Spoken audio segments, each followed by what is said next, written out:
할렐루야.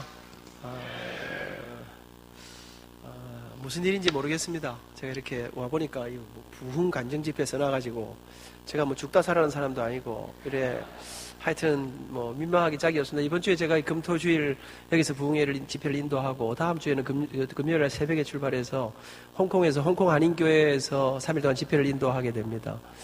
여름방학 시작하자마자 미국 뉴욕에 가서 뉴욕에서 한 주간 동안 집회를 하고 오레곤이라는 곳에 가서 또 한 주간 집회를 하고 여름방학 내내 한 40곳 다니면서 집회를 했습니다.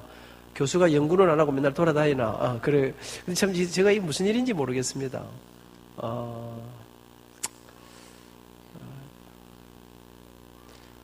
제가 이 한소만 교회를 생각하면 이게 참 훌륭하신 분들이 얼마나 많으십니까? 우리 존경하는 뭐 성장로님, 안장로님 비롯해서 우리 어르신들 많이 계시고 또 귀하신 장로님들, 뭐 우리 사랑하는 우리 목사님 이렇게 계신데 또 우리가 보통 밖에서 알기로는 한소만 교회는 상당한 영적 수준이 굉장히 높다.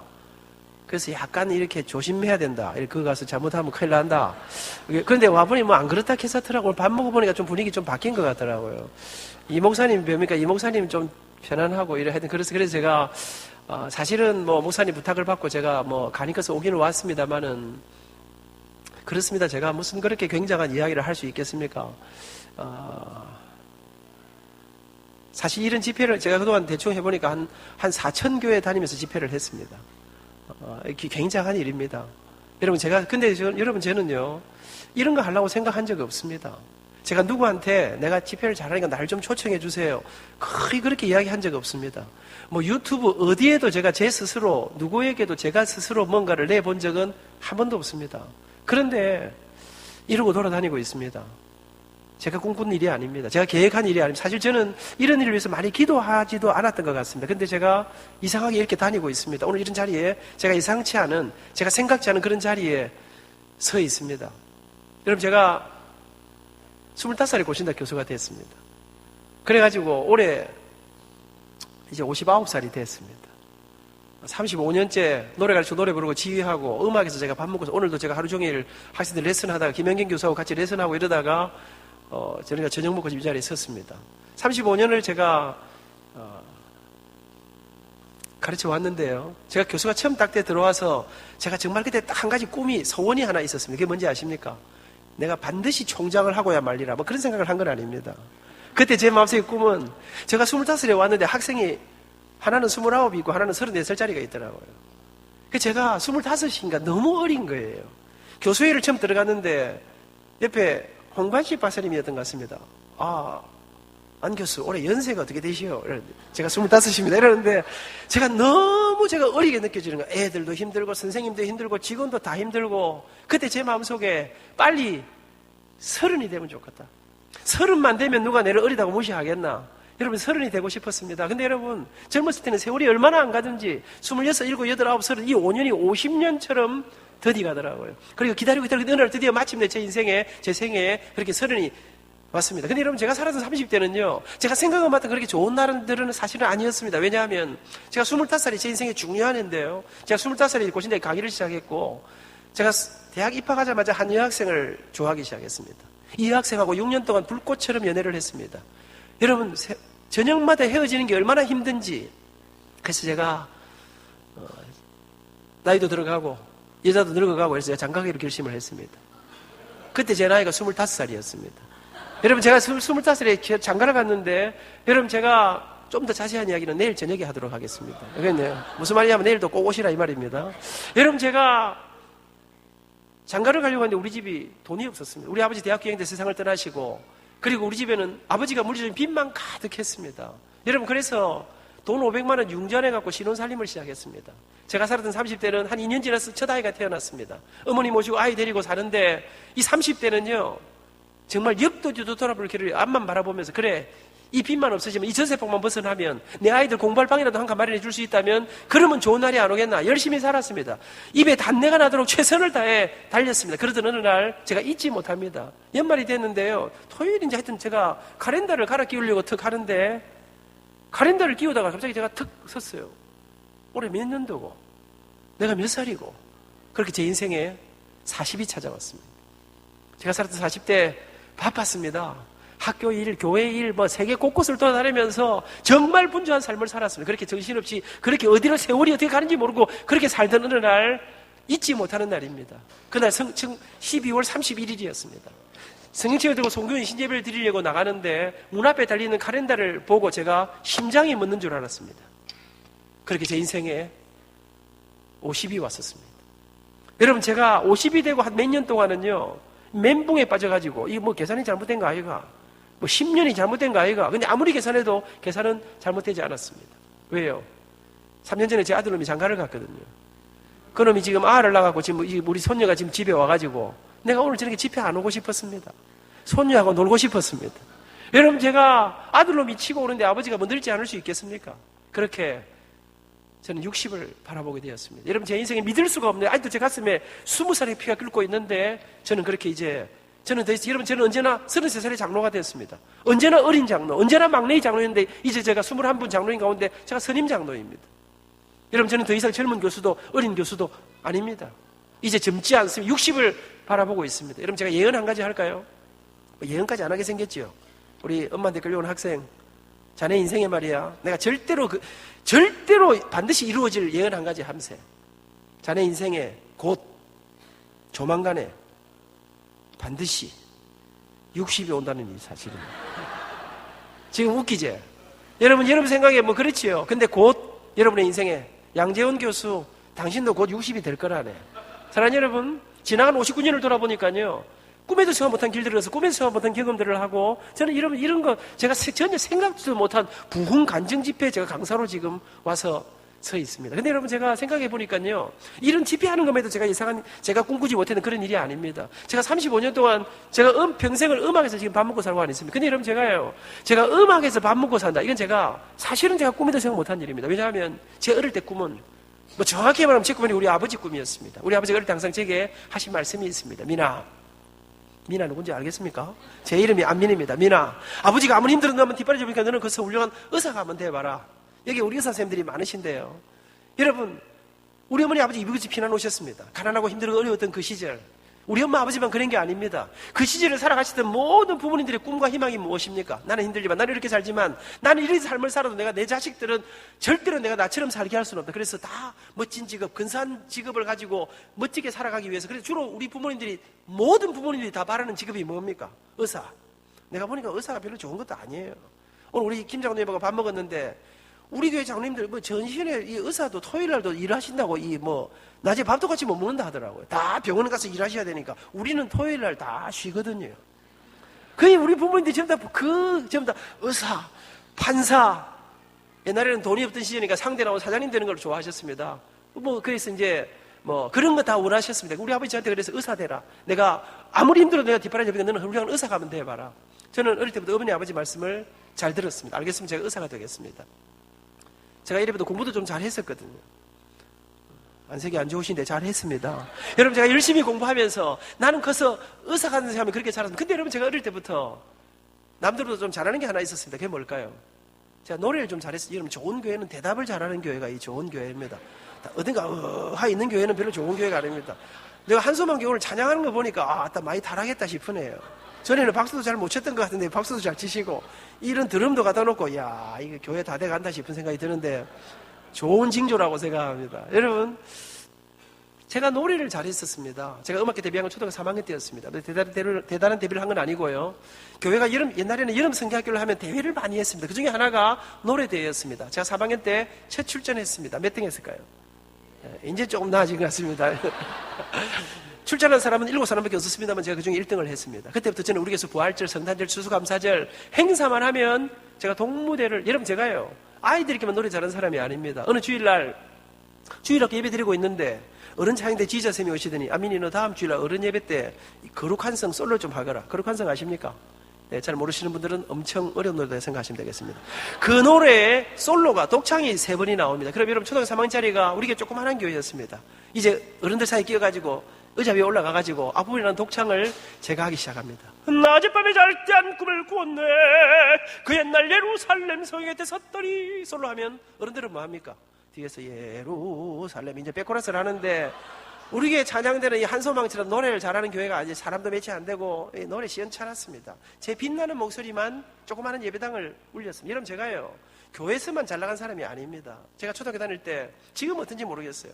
아침에 학교를 가면요 그 학교에 가까이 가면 학교에서 막 스피커로 막 노래를 쫙 들어줍니다. 어떤 노래들이 들려옵니까?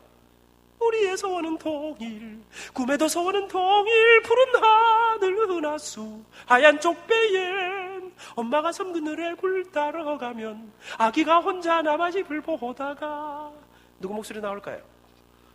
이래도 짐을 감을 못 자고 살아가는 사람 상당히 심각한 사람입니다. 여러분 아침에 학교 가는데 제 목소리로 노래가 쫙 나옵니다. 기분이 어떨까요? 물론 뭐 여러분들 그런 경험이 전혀 없으니까 잘 이해를 못 하시겠습니다만은 여러분 제 목소리를 들으면서 학교 갈 때 가슴이 뿌듯합니다. 여러분 제가 이래봬도 어릴 때 우리 교회에서 우리 동네에서 우리 학교에서 노래로 조금 잘 나갔습니다. 중학교 들어갔습니다. 우리 교회는 작은 교회였습니다. 어른들은 많지 않았지만 근데 여러분 옛날에는요 아이들이 얼마나 많았습니까? 한 반에 70명씩 오전반 오후반 하던 그런 시절에 여러분 뭐 컴퓨터도 없고 놀 것도 없고 놀이도 없고 먹을 것도 없고 축구공도 하나 제대로 없던 그런 시절에 최고로 재밌는 데가 교회였습니다. 이런 거 없었습니다. 그냥 융판에다가 뭐 철로역정, 소공녀, 소공자 이런 붙여갖고 하는데 막 재밌지요. 교회 가면 간식 주지요. 그러니까 동네 아이들이 막 벌떼처럼 교회 몰려 다 와 있는데 주일학교 선생님이 모자랐습니다. 제가 중학교 딱 입학하니까 우리 교회 주일학교 선생님들이 저를 부르시더니 키는 작지만 총명하고 믿음 좋고 교회 엄청 열심히 다니는 저한테 노래 잘 부르는 저한테 주일학교 보조교사를 맡겼습니다. 그러면 저한테 중학교 1학년짜리 저한테 우리 교회 어린이 찬양대를 지휘를 하라 했습니다. 지금 제가 지휘한 지 40년이 넘습니다. 고등학교 들어갔습니다. 옛날에는 오후 예배는 언제나 중고등부 찬양대가 찬양을 안 했습니까? 중고등부 찬양대를 제가 지휘했습니다. 학교에 가면 합창반반장이었습니다. 애국같이 가면 제가 언제나 지휘를 했습니다. 누구한테도 노래를 배운 적이 없는데 노래대회만 나가면 전국 SBC 동기 수양회, 대구 서문학교에서 할 때 전국대회 나가서 1등 했습니다. 부산에서 언제나 1등 했습니다. 여러분 제가 부산의 명문 경남고등학교를 안 나왔습니까? 동아고등학교도 조금 좋은 학교 아닙니까? 동아고등학교는 참고로 김영수 장로님이 나오신 학교이라고 제가 조금 전에 들었습니다. 여러분 제가 경남고등학교를 다녔는데 우리 이제 1년에 한 번씩 교육위원회에서 교육위원회 콩쿠르라는 걸 합니다. 지금도 있습니다. 그러면요, 뭐 성악대, 피아노대, 바이올린대 각 대회를 하는데 그럼 거기에는 주로 다 음악하는 전공을 하는 아이들이 출전합니다. 그러니까 각 학교에서 전공애들이 히트지게 이제 전쟁을 하는데 우리 학교에도 음대 간다고 레슨 받고 비행기 타고 서울 다니는 일도 많이 있었는데 우리 음악생교에서 저한테 안민이 네가 우리 학교 성악 대표로 나가라는 것입니다. 나갔습니다. 그런데요, 가면 아이들이 성악하는 애들이 저를 엄청 미워하는 거예요. 야 임마, 니는 그 의과대학 간다는 놈이 왜 노래대까지 나와서 남의 인생길을 이렇게 가로막냐? 여러분 제가 나가면 이 성악도 안 하는 녀석이 1등을 상을 가져가니까 죽으려 하는 겁니다. 근데 애들은 싫어하는데 제가 노래를 하면 제가 처음 보는 선생님들이 기타를 메고 학생 일로 와보라 그래요. 거기 가니까 저한테 자네는 앞으로 무슨 전공을 하려고 하나? 어느 대학 가려고 하냐? 제가 저는 의과대학 가려고 생각하고 있습니다. 그랬더니 노래하라는 거예요. 자네 목소리가 참 좋다는 거예요. 음악성이 아주 뛰어나다는 거예요. 음악에 감동이 있다는 거예요. 그러면 저한테 근데 여러분 저는 내가 노래하려고 생각한 적이 없습니다. 제가 교회에서 찬양만 하면 우리 교회 권사님 장로님들이 앞으로 우리 안민이는 음악 목사님이 되면 어떨까? 무슨 소리 하십니까? 내가 의사가 될 사람인데.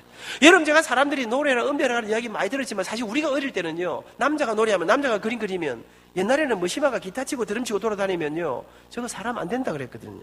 밥 못 먹고 산다 그랬거든요. 여러분 저는 음악 하려고 생각한 적이 없습니다. 그런데 그렇게 고등학교 3학년이 됐습니다.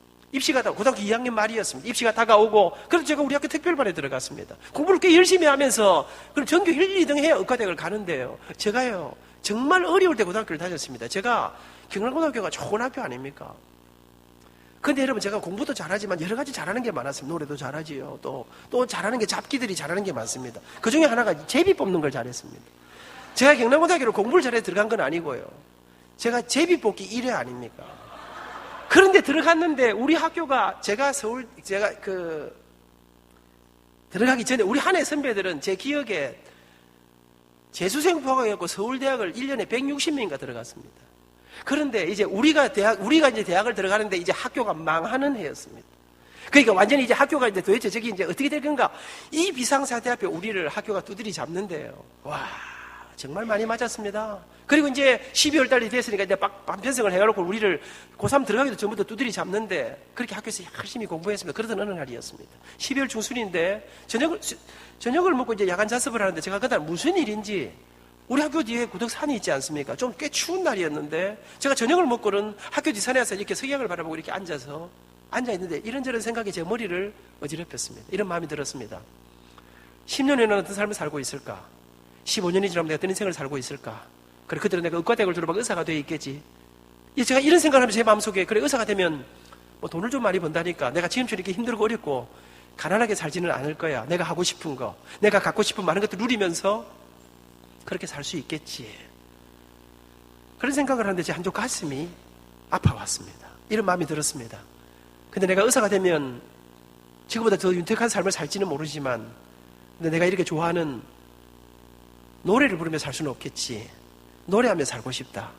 멋진 지휘자들 주일마다 멋진 찬양대를 지휘하고 내가 세계를 다니면서 하나님의 이름을 노래하며 살 수 있다면 얼마나 좋을까? 아니야. 이미 늦었어. 그렇게 살 수는 없을 거야. 그날 쓸쓸하게 산을 내려와서 학교에 공부하려고 책상에 앉았습니다. 근데 그날 저녁에 공부가 안 돼. 저녁 내내 이 노래 생각이 제 머리를 떠나지 않았습니다. 그날 집에서 잠을 자려고 누웠는데 태어나서 처음으로 경험하는 밤새도록 한수도 못 자는데 엎치락뒤치락 하면서 노래하며 사는 길이 있다면 그렇게 밤을 지새웠습니다. 아침에 밥도 제대로 못 먹고 학교 올라왔는데 공부가 안 됩니다. 여러분, 저는요, 사춘기 뭐 이런 거 해본 적이 없습니다. 뭐 우울하다 이런 거 제 생각에 그냥 교회, 학교, 집 열심히 그냥 맑고 밝게 살았는데 갑자기 제 생애에 태어나서 처음으로 이런 깊은 고민 속에 며칠이 지나가는데 내 온 사람들이 엉클어들기 시작했습니다. 여러분, 저는 모범생이었습니다. 아버지 속이고 이런 거 해본 적이 없는데요, 어느 날 이 가슴 속에 그래, 내가 내 인생 이렇게 결정할 수 없다. 그리고는 아무도 모르게 부산에 제가 딱 한 분 아는 아주 유명한 성악가 선생님을 찾아갔습니다. 제가 가서, 선생님, 제가 노래에서 상도 많이 받았습니다. 사람들은 다 나보고 노래 잘한다 그럽니다. 근데 선생님이 남자가 노래하면 제가 듣기로 밥 먹고 살기 어렵다는데 제가 멋지게 근사하게 한번 살아보고 싶은데 나도 음악으로 성악으로 한번 승부해봐도 되겠습니까? 제가 원하는 데 갈 수 있게 앞으로 좀 괜찮게 살 수 있겠습니까? 그랬더니 소리 한번 내봐라. 들어보고 이야기해주마. 발성 연습. 어떻게 합니까? 소리 너무 잘 내거든요. 악보를 주면서 이 노래 불러보라니. 여러분, 제가 유치부터 찬양대 한 사람 아닙니까? 중학 1학년부터 제가 지휘한 사람 아닙니까? 우리 교회가 예배당 지을 때 우리 중고등부 학생의 찬양대를 제가 지휘했는데 차인배를 우리 중고등부가 돈을 모아가 하자 해가지고는요 10원 모금하다가 돈이 모자라가지고 음악회를 열었습니다. 노래하는 애들이 없었어요. 제가 지휘하다가 솔로 필요하면 돌아서서 솔로하고 이렇게 한 사람 아닙니까? 그러니까 악보 주는 것만 쫙 1시간 테스트 봤는데 이 선생님이 눈이 이따만해지는 거예요. 저한테 이야, 자네 타고난 목소리가 천부적이라는 거예요. 음악성 뛰어나고 시창실력 뛰어나고 내가 보니까 자네는 나한테 1년만 공부하면 자네가 원하는 어느 대한지 갈 수 있겠다는 거예요. 정말입니까? 그래. 그럼 선생님, 저 오늘부터 노래 좀 가르쳐 주십시오. 그랬더니 가르쳐 주지. 근데 미안하지만 노래는 다음 주부터 하고 집에 가서 어머니를 좀 모시고 오게. 선생님, 노래는 제가 하는데 엄마가 왜 필요합니까? 엄마도 노래를 잘 불러야 됩니까? 물어보니까 그건 아니고, 미안하지만 노래는 공짜로 가르치는 게 아니고 돈을 내야 가르칠 수 있다는 거예요. 근데 여러분, 제가 간이 덜컹대리 앉았습니다. 왜냐하면 제가 중학교 1학년 입학했을 때 우리 아버지가 사업에 실패했습니다. 빚을 내서 받아 또 실패했습니다. 우리 집이 정말로 어려울 때였습니다. 제가 선생님, 레스비가 얼마입니까? 레스비는 한 달에 4만 원이다. 제 가슴이 무너졌습니다. 왜냐하면 지금 돈 4만 원이 그 큰 돈이 아니지만 제가 대학 입학할 때 첫 학기 등록금이 10만 8,200원인가 그랬습니다. 지금부터 딱 40년 전 이야기입니다. 돈 4만 원은 큰 돈이었습니다. 우리 집의 형편에. 그날부터 제가, 여러분, 돈이 없어서 할 수 없겠다 싶으니까 얼마나 가슴이 답답한지 밤새도록 밤잠을 설치면서 고민했습니다. 몇 날을 공부도 제대로 못하고 밤잠을 제대로 못 자고 고민하던 어느 날 제 마음속에, 그래, 안 되면 안 되고 말씀이라도 한번 드려보자. 비장한 각오로 밤늦게 들어오신 아버지 앞에 무릎 꿇고 앉았습니다. 아버지, 제가 노래대회 상 많이 받은 거 아시죠? 제가 이번에 어떤 선생님한테 테스트 받았더니 제 목소리 이거 죽인다 하던데, 아버지, 저 아버지 말씀 이게 죄송한데요, 저 의과대학 말고 음악대학 가고 싶습니다. 근데 아버지, 음대를 가려면 레슨을 받는데 레슨비가 한 달에 4만 원이랍니다. 딱 1년만 밀어주시면 대학 가서는 제가 돈 벌어서 공부할게요. 저는 그날 저녁에 우리 아버지 눈빛을 잊지 못합니다. 너 지금 무슨 소리 하고 있니? 여러분, 그 시절에 우리 아버지에게 내 아들이 노래한다, 이건 아버지에게 꿈도 희망도 세상이 무너지는 그런 소식이었습니다. 이놈아, 고3이 고합인데 무슨 정신 나간 소리를 네가 뭐라 그랬어? 레슨, 그게 뭐 하는 기고? 아버지, 일주일에 2번, 한 달에 2번에 한 번으로 준 4만 원인데 1년만 다 진짜 공부 열심히 하고 한참 설득하는데요, 제 눈에 뭐 불이 번쩍했습니다. 뭐 성령님이 임하신 게 아니었습니다. 우리 아버지 주먹이 날라왔어. 아버지, 그날 저녁 2시간을 매달렸는데 날아오는 건 주먹밖에 없었습니다. 죽시나 여든맞고 누웠습니다. 아이고, 안 되겠구나. 포기해야 되겠다 이런 생각은 안 들고 죽어도 해야 되겠다. 내일 다시 한 판 붙어봐야 되겠다. 그 다음에 저녁에 아버지 박살나 3일 저녁마다 집안을 뒤집었습니다. 근데 여러분 그렇게 두드려 맞았는데 우리 아버지 절대로 안 된다는데 저는 포기가 안 되는 겁니다. 그들 어느 날 새벽이었습니다. 제가 새벽에 일찍 일어나서 우리 어머니 뒤를 따라 나갔습니다. 어릴 때 제 집이 잘 살았습니다. 우리 엄마는 집에서 우아하게 살림을 하던 분이었습니다. 근데 어느 날 집안이 갑자기 기울어졌습니다. 급격하게 기울어 길이 없는데 그러자 엄마는 더 이상 길이 없자 언젠가부터 그 새벽같이 일어나 봉제 공장에 이 와이사스 만드는 공장에 그것도 시다로 약 20년 가까운 세월을 어머니는 고생하시게 됩니다. 제가 출근하는 엄마 뒤를 따라 나갔습니다. 엄마 깜짝 놀라 보시길래 제가 눈에 도끼를 품었습니다. 어머니 내 노래 안 시켜주면 어디 가서 확 죽어 삐기다. 그럼 제가 엄마를 협박하기 시작했습니다. 3일 새벽을 엄마를 붙잡고 협박했는데 우리 어머니가 제 손을 붙잡고 미나 우리 집에 노래가 웬 말이고 아버지 제일 벌벌 뛰지. 또 음악이란 거는 두고 뒷바라지 해야겠는데 우리가 무슨 수로 일을 뒷바라지 하노. 나중에 엄마 아버지 원망하지 말고 지금 네가 할 수 있는 일은 공부밖에 없다. 마음 잡고 공부해라. 그러고 가시는 거예요. 그렇게 3일 새벽을 엄마를 붙잡고 늘어졌지만 우리 어머니도 뭐 돈이 없으니까요. 그렇게 고3을 코앞에 놓고 여러분 저는요 이 노래 속에 음악 속에 이 예술이라는 것 속에 내가 내 마음을 어찌할 수 없는 이 이상한 마약 성분이 있는 걸 제가 몰랐습니다. 그렇게 무너져가. 여러분 처음으로 태어나서 그런 인생의 절망 속에 아무것도 할 수 없는 분민 속에 갈등했습니다. 그러던 어느 날이었습니다. 밤새도록 우리 집이에요. 우리 아버지 사업이 실패하고 거듭하다가 우리 집이 방 3칸에 살았는데 방 집 다 날리고 6식구가 한 방에 제대로 눕기도 어려운 조그마한 방 한 칸에 옮겨 살았습니다. 여러분 제가 잊지 못합니다. 영도에서 대신동이 길이어야 됩니까? 어떤 날 아침에는 우리 집에 버스값이 없었습니다. 이 짧은 다리로 학교까지 걸어갈 때 3시간을 걸어가는데요. 그런데 여러분 그러던 어느 날 밤이었습니다. 제가 밤새도록 뒤척이다가 일어났는데 자고 있는데 우리 엄마가 자다가 눈을 막 저를 흔들어 깨워요. 눈을 떠보니까 우리 어머니가 저를 깨우는 거예요. 미나 따라 나와봐라. 나가서 마루에 불을 켰는데 보니까 엄마가 눈이 퉁퉁 부었어요. 눈물이 묻어요. 그때까지 우리 어머니는 못 주무시고 고민하고 기도하고 계셨던 거예요. 우리 어머니가 제 손을 붙잡고 미나 어쩌려고 이러니 왜 이러는 거 도대체 어찌 마음 좀 잡아야 될 거 아니가. 그러더니 그래 안 되겠다 말해봐라. 엄마가 어째주면 되겠노. 어쩌면 네가 마음 잡을 수 있는 기고 그 레슬링가 그거 어찌하면 되는가 말해봐라. 갑자기 제 귀가 번쩍 뛰었습니다. 정말이에요. 그럼 엄마 일단 쌤 좀 만나주세요. 만나서 어떡할까. 그냥 쌤 말씀하신 대로 예하고 오면 됩니다. 약속 잡으라는 거예요. 어머니를 모시고 쌤을 찾아갔습니다. 그러나 제 마음속에 엄마는 돈이 없는데 해줄 수 있을까 반신반의하면서 어머니를 모시고 우리 쌤을 찾아갔습니다. 그 쌤께서 레슨비는 4만 원입니다. 지금 생각하니까 그 선생님 돈을 너무 많이 받았어요. 여러분 그 시절에 한 시간에 5,000원 여러분 일주일에 2번 하는데 5,000원씩 만 원인데 이 한 시간에 5,000원 굉장히 비싼 거였는데 그분은 뭐 유명한 분이긴 했습니다. 그러면서 선불입니다. 입시 때는 쭉 설명했습니다.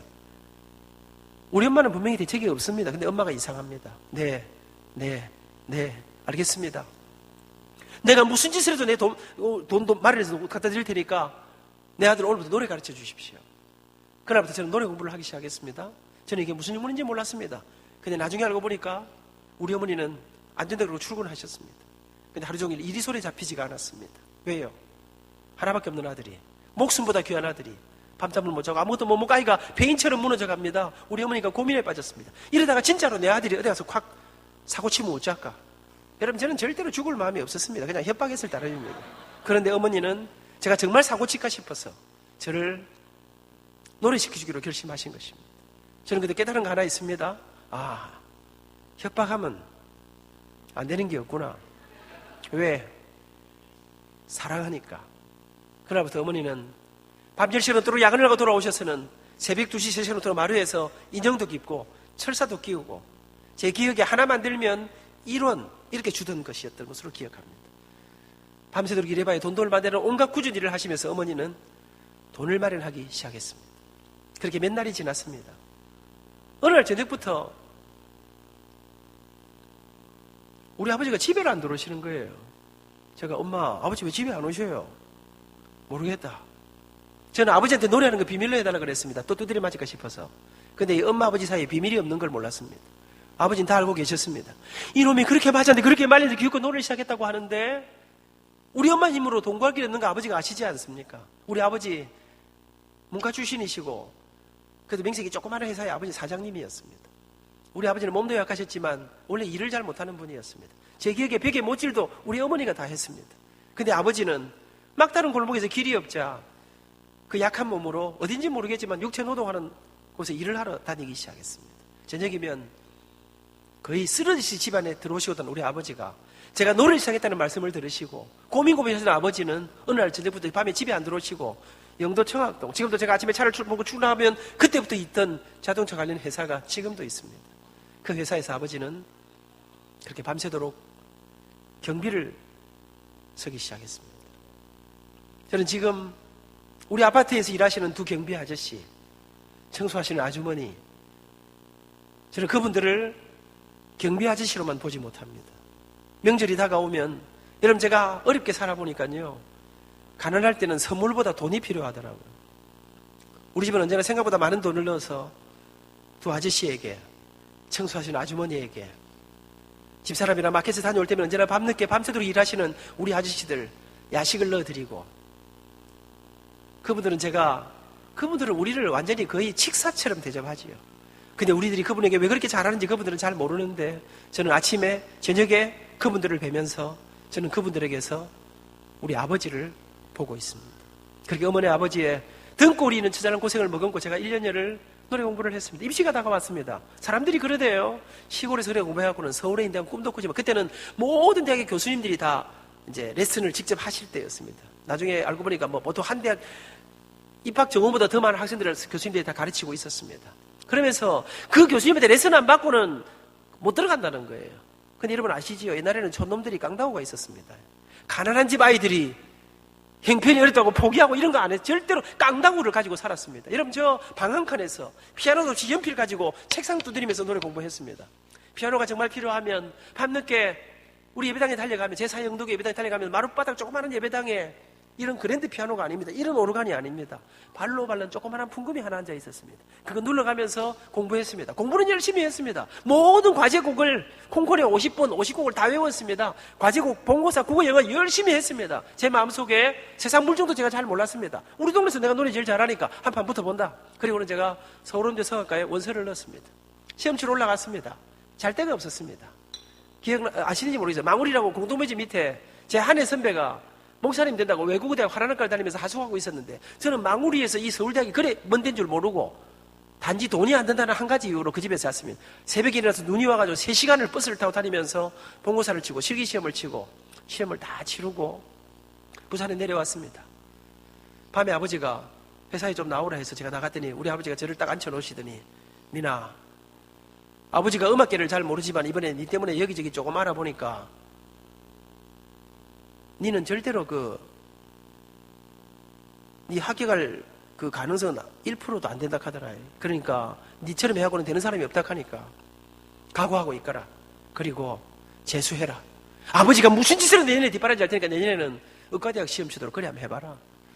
여러분 전교 1등 해야 되는데 지금 공부도 안 하고 지금 음악 공부하고 있는데, 여러분 발표가 다가오는데 사람들 이야기 들어보니까 우리 교계에서도요, 삼일교회, 부민교회 이런 우리 선배들이요, 몇 년을 레슨 받았는데 하여튼 안 되고 이런 이야기들을 많이 들었어요. 그래서 들어보니까 내 같은 사람은 없더라고요.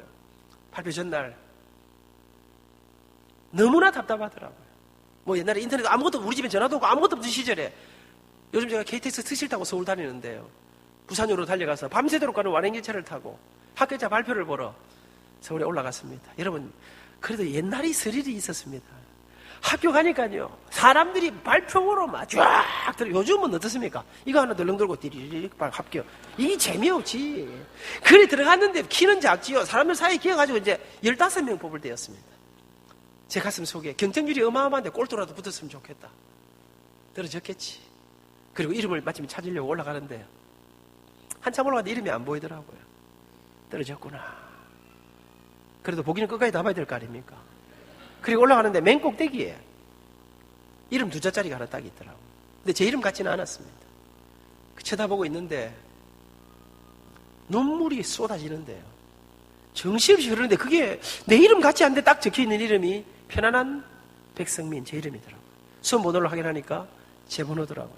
울면서 달렸습니다. 공중전화를 찾아 우리 집엔 전화가 없었습니다. 엄마 회사에 전화를 했습니다. 공중전화 산물이었던 거 기억하십니까? 사무실에 전화하니까 우리 엄마가 시다로 일하고 있으니까 기다리라 하더라. 기다리다 끊어지고. 마지막 동전을 넣는데 전화가 거의 끝날 무렵에 어머니 전화를 받으셔서 제가 다급하게 엄마! 합격이다! 근데 우리 엄마가 안 믿는 거예요. 정신 차리고 잘 봐라. 그 동명이인 아인가 뭐 니는 될 택이 없다 하더니 뭐 잘못 본 거 아이가? 그런데 아들이 울고 있거든요. 장난은 아닌 것 같거든요. 우리 어머니가 정말이야? 그러더니 전화기를 붙들고 대성통곡을 하시는데 둘이 울다가 전화는 그렇게 끊어져 버렸습니다. 그렇게 대학 입학한 지 40년 세월이 흘렀습니다. 여러분 저는 솔직히 말씀드리면 입학만 하면 합격만 하면 아르바이트하고 열심히 살면 무슨 길이 안 있겠나 생각했는데 근데 딱 들어갔는데 당신의 동기들이 우리나라의 부총리 딸, 장관 아들, 젤라부트 도의사 딸, 재벌 집안의 아이들 여러분 입학해서 난 이제 뭐 하나 하는데 아이들이 나는 곧 독일로, 미국으로, 이태리로, 프랑스로 유학한다는 거예요. 여러분 제가 이제 서서히 가서 내가 천지도 모르고 이렇게 대학은 들어왔는데 제가 서서히 깨닫기 시작했습니다. 아, 이 음악계라는 게 이게요. 끝도 없는 데구나. 여러분 제가 모든 사람들이 꿈을 이야기할 때 나는 내 앞에 나는 당장 다음 달 다음 학기 우리 아버지가 2학년에 세상 떠나면서 물리적인 빚이 너무 많은데 여러분 그러면서 집안이 너무 어려운 거 내가 알고 있는데 여러분 서서히 제가 세월이 지나가면서 내가 잘못 왔다는 생각하게 됐습니다. 여러분 나는 내 인생에 길이 보이지 않더라고요. 모두가 꿈을 희망을 이야기할 때 나는 당장 먹고 살 일들이 다음 학기 등록금이 고민이었습니다. 그렇게 어디로 보이지 않는 길들을 향해서 그냥 한 걸음 한 걸음 어디로 가는지도 모르고 그렇게 걸었습니다. 나는 내 인생에 길이 없다고 생각했어요. 그런데 참 이상한 일을 하기 시작했습니다. 그때 제 마음속에 딱 한 가지 생각, 무슨 깡다구인지 나는 무조건 열심히 공부해서 나는 반드시 교수가 되겠다 하는 그런 생각을 했습니다. 대학 졸업했습니다. 취직하기 너무 쉬웠습니다. 학교 게시판에 여기 중고등학교에서 막 선생님을 찾았는데 취직해서 돈 벌어야 되는데 나는 구역구역 대학원 입학했습니다. 그리고 입학해놓고 군대 갔다 왔는데 여러분 제가 고신대학에 아는 사람 한 명도 없는데 참 이상하지요. 제가 대학교 3학년 때 부산 심해에서 노래할 때